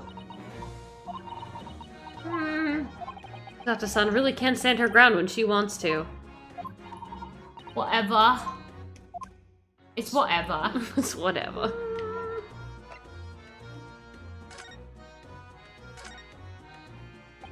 Somehow I didn't really think you were the sort of person who'd use a pawnbroker, Miss Lestrade. Yeah, well, I am alright. I'm a Londoner just like everyone else. That a problem, is it? No, not at all. It's just, well... Oh, I get it. I know what you're thinking. That thing probably don't even belong to her. Probably got on the dive, didn't she? Yeah, I can see it written all over your Chevy Chase. That's near where we live, Chevy Chase. Hooray. Well, I may have been thinking something along those lines. You're not going to deny it, Mr. Naruhodo? No. Alright then, I'm just gonna come out and ask you straight. Or gay. Do you pawn things that you steal from other people? What, me? Don't know about how best to answer that, really. The answer is yes. Suppose, sometimes. You're not going to deny it either, Miss Lestrade. But not this time, alright? I swear! That thing belongs to me! That disc Mr. Winterbank is holding? Perhaps we should go see what he has to say about all this. Must we? We must. Look at Mr. Winterbank watching diligently over his shop. There are still so many things I'm curious about. I don't believe this is a time for browsing, Naruhodo-san. We should probably see whether that argument's been resolved yet, I suppose. Must we? We must. Oh, we must! Mr. Winterbank, what exactly is this metal disc that Miss Lestrade has brought in? It seems to have hundreds of tiny little bumps on its surface. It's a music box thing. Mm-hmm. Oh, this is a music disc, you see, for use inside a music box. In a music box. In music box, I just said that. What, you don't even know what a music box is? We ain't too savvy, eh? I know what a music box is, I've just never seen one of these discs before. Well, I've never seen you before, so there. Small protrusions on the metal disc encoded tune to be played by the music box. You simply insert the disc and set the machine going and beautiful music plays. So incredible. Tell us what tune is on this disc. Well, I'm afraid I couldn't tell you that. There are so many different types of music boxes, you see. British made, German, Swiss. I've no way of knowing which particular machine this disc was made for. Ah, I see. That's it in a nutshell. Wouldn't have any customers for an item like this even if the young lady forfeited it. But I'm already offering more than I should at a penny. That's a packet of lies. He told me he did. He said it was, well... He? Who? Never you mind, just ain't right, that's all. That disc was good money, I know it is. Well then, you'll have to try your luck at another pawnbroker's, won't you? Ah!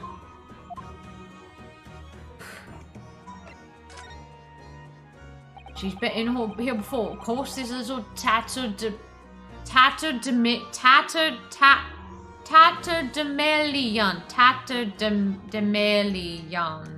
Yeesh. Tatterdemalion? What a word. Tatterdemalion is... Google, What is tatterdemalion? rescue us! Google. Ragged or disreputable in appearance. Great. Mm-hmm. I see. Bought some dubious article or other with her every single time. I might add. Dubious? What are you trying to say? I'm an honest customer, me. So, is there something dubious about the disc that she brought in today? Well, if only it were that simple. Sorry, what do you mean? Fact is, she stole this like every other thing she stole.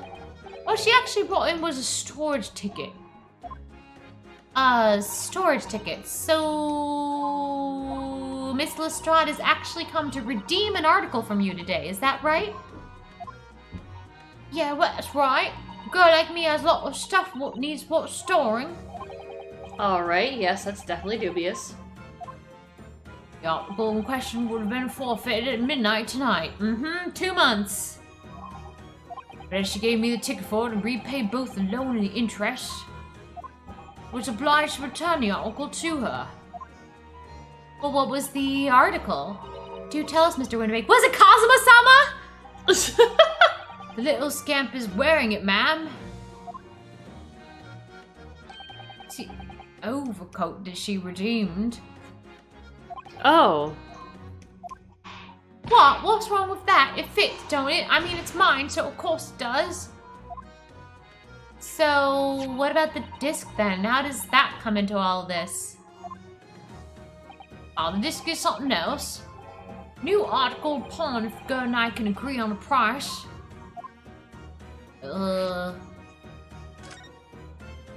I'm confused. I thought you said that Miss Lestrade brought in a storage ticket today. Really quite simple. Yes, the town brought me a storage ticket and the money owed on it, as you say. For this heavy black coat, which you returned to her care, as I understood it. That's right, yes. And rather unsurprisingly, as soon as the ragamuffin put the thing on, she went rifling through the pockets. Oh. You mean... What? Don't you know it's rude to stare at a lady? Eyes are up here. I see. So, it came from the pocket of the overcoat, did it? If you mean this disc, then yes, exactly, ma'am. And she immediately tried to pawn it. For quite a high price as well. This is all rather suspicious, I think. Give up. I'm just trying to pawn something like anything else, anyone else would do. Miss Lestrade, may I ask who deposited the overcoat here in the first place? Well, me? It doesn't really appear to be your size. Me old man! Me old man, ain't it? Is it Miss Lestrade? Yeah, this is definitely all rather suspicious. Is it Miss Lestrade? It is, sus, as the children say. Oh dear. Out of my way, please. Whoa! Oh my goodness. Oh, well. Oh, okay. Jesus. I'm this man, I guess. Yes, you are. Hello. Hi. Whoa. This guy looks like a handsome robot. Good day to you, ladies, gentlemen. What's your problem, eh? Too pretty to be believed. There is no problem as long as you remove yourself. I have a matter to discuss with the proprietor.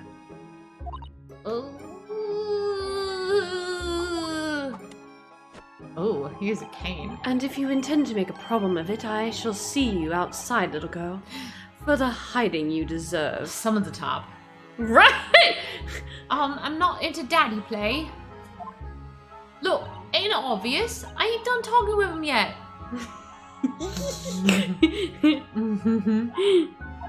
You think you're such a gent, you should know how to wait in line.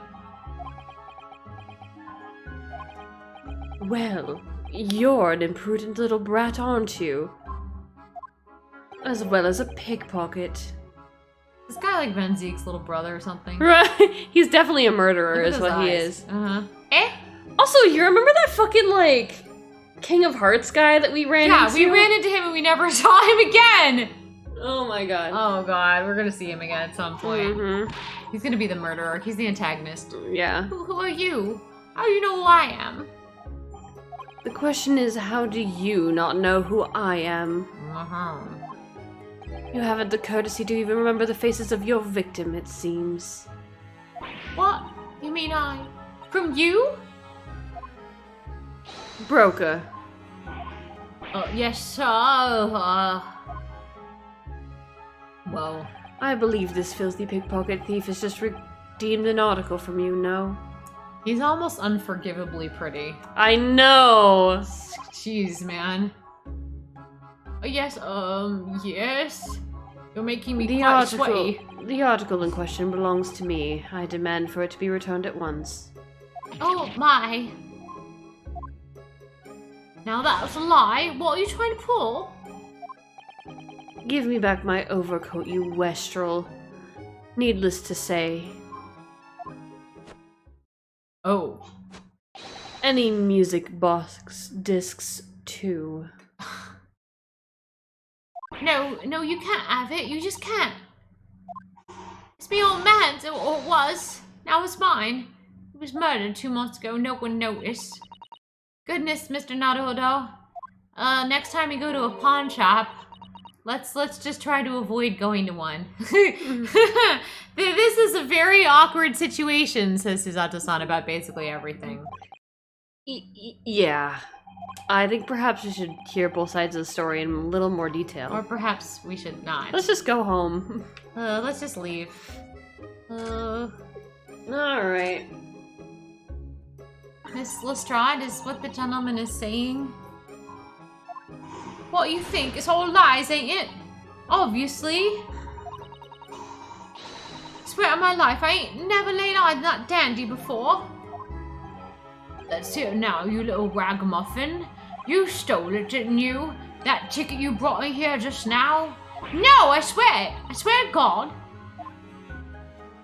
It was barely an hour ago. I was walking along the street minding my own business when this little gutterling ran into me. I knew at once what had happened. I've been robbed yet again, I thought to myself. Those wretched pickpockets. Yet again? Oh yes, as you can see, I am a man of impeccable style.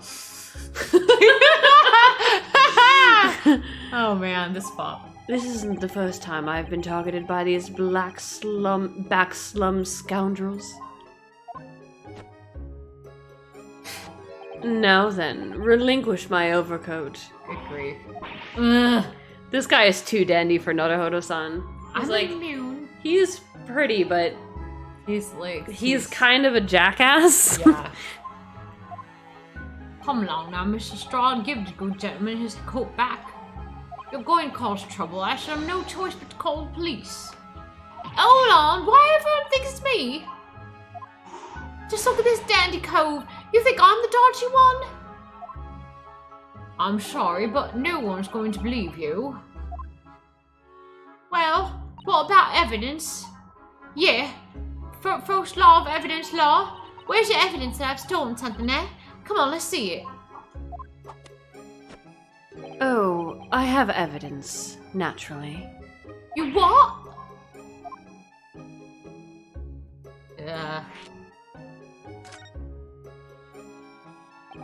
Evidence that the article Miss Lestrade redeemed actually belongs to this gentleman.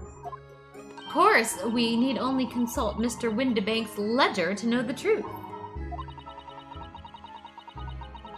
We'll be able to look up the name of the person who deposited the article in the first place. Yeah, brilliant. Very sorry, but I'm afraid that won't be possible. Oh? Well, what about evidence is the most relatable sentence of this whole game? That was me at the beginning of the last case. What about evidence? We don't have any. I never ask customers' names. That's a strict policy of mine. My ledger is just, But why not? there's nothing in my ledger. Well, now, as you can imagine, some of my customers have circumstances to consider. a great many of them prefer to maintain their anonymity.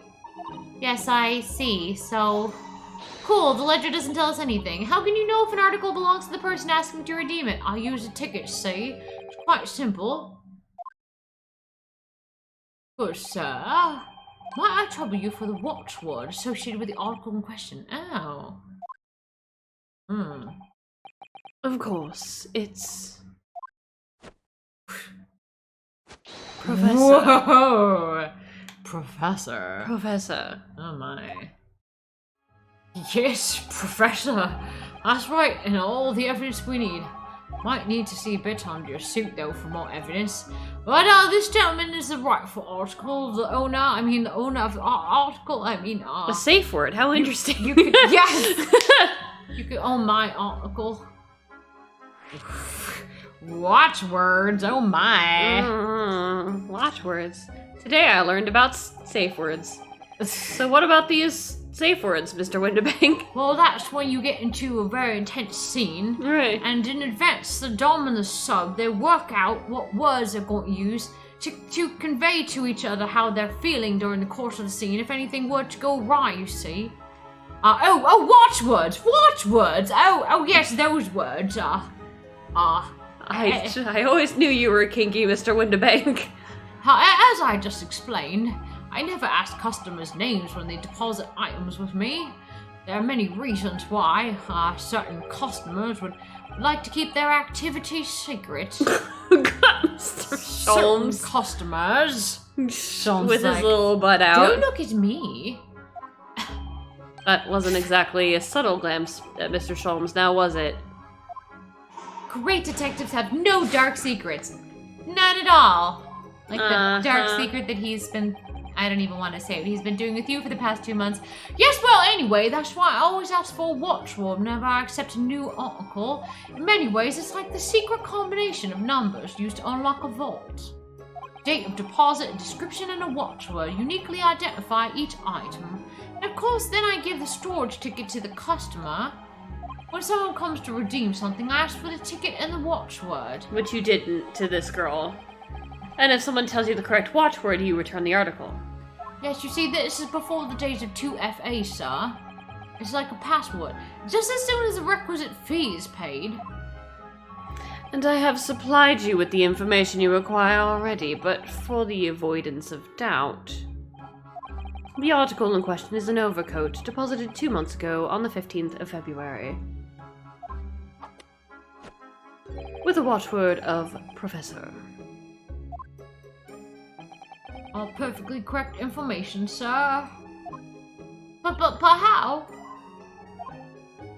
Really, this is beyond a joke now. There's no further room for doubt. I guess you must be my father, then.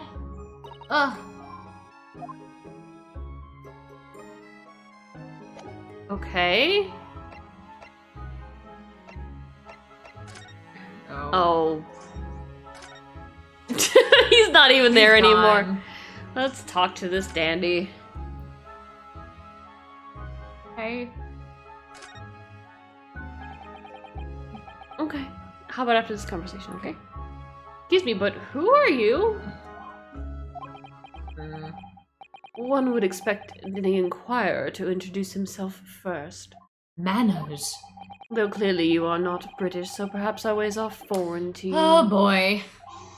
Oh, sorry, yes, we're from the Empire of Japan. We're studying here. You're from the British Empire. We're from the Empire of Japan.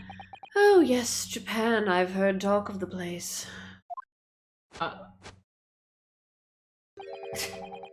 Its inhabitants live on some fiery brown-colored soup, dressed up with exotic spices. What? What? Also, that gay little dance was very gay and little, and a dance. Like, they just can't resist having the gayest of gays. Right, everyone has to be very gay in this game. Yes. You might be thinking of somewhere else. What was that theatrical gesticulation about? Uh-huh. Perhaps. Anyway, if you are a gentleman, sir. You offer your own name first, before inquiring after the name of another. Of course, I'm Rinosuke Naruhodo. I'm a lawyer. Well, a student of law, really. My name is Sisato Mikotoba. I am Mr. Naruhodo's assistant de gozaimasu. I see.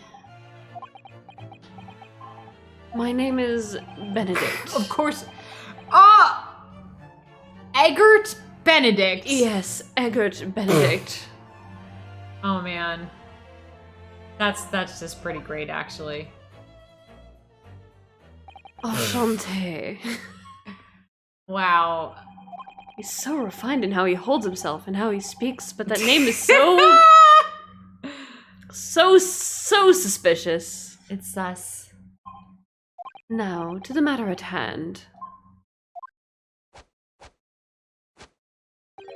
My overcoat, return it at once to someone with the style to carry it off. Every move he makes, every breath he takes, I can't stand watching him. They made the joke that I was going to make. Oh, he looks different. He does look different. So let that be end to the matter. Indeed. Oh, thank you, Tisha. Let it be an end. Thank you for your custom, Mr. Edgar Benedict, sir.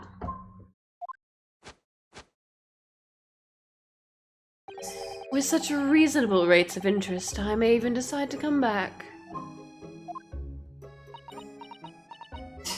This is why I hate grown-ups. Just because I'm a diver, everyone thinks that makes me a liar.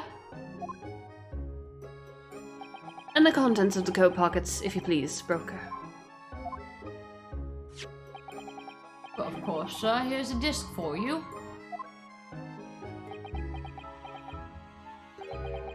Just this one? Cotton, sir? I was expecting another. That is, I deposited another. Oh no. Another disc? Oh dear. I regret to inform you, sir, that what was deposited with me was merely the overcoat. The disc happened to be in one of the pockets, but I was completely unaware of it until now.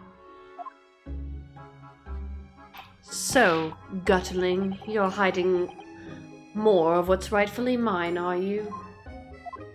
Says who? Where? I don't know nothing about it. Very well. Then I shall bid you farewell. Say goodbye. To style. Wait a minute. That disc is mine! What do you think you're doing, you little tramp? You've drawn blood, you filthy animal. Oh my!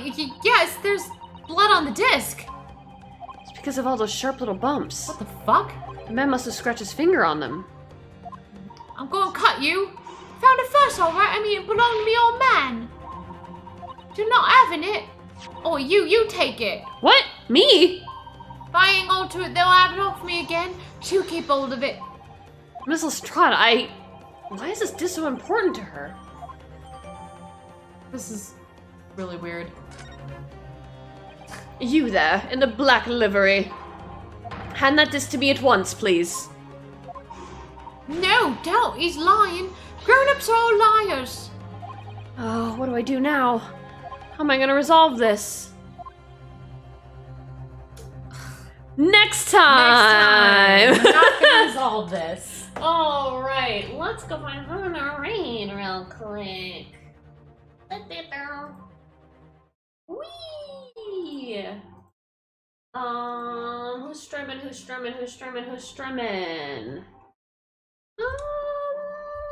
You know who's strumming? Lowena is strumming. We love to see Lowena. Yeah, she just started, I think. So we could go and say hi to Lowena. She is amazing. Go say hi to her and tell her that you love her, because we all do. All right. And yeah, next week, starting Thursday, we're gonna be back with more Ace Attorney. And yeah, I'm gonna make sure that this is properly saved. And then sometime this weekend, I'm probably going to stream on Discord some Genshin.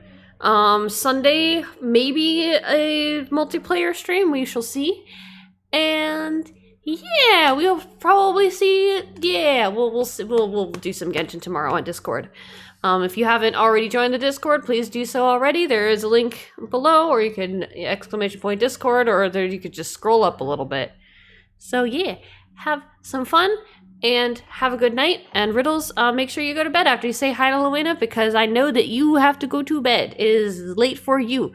Thank you, T-Chef. And yeah, have a good day. Bye!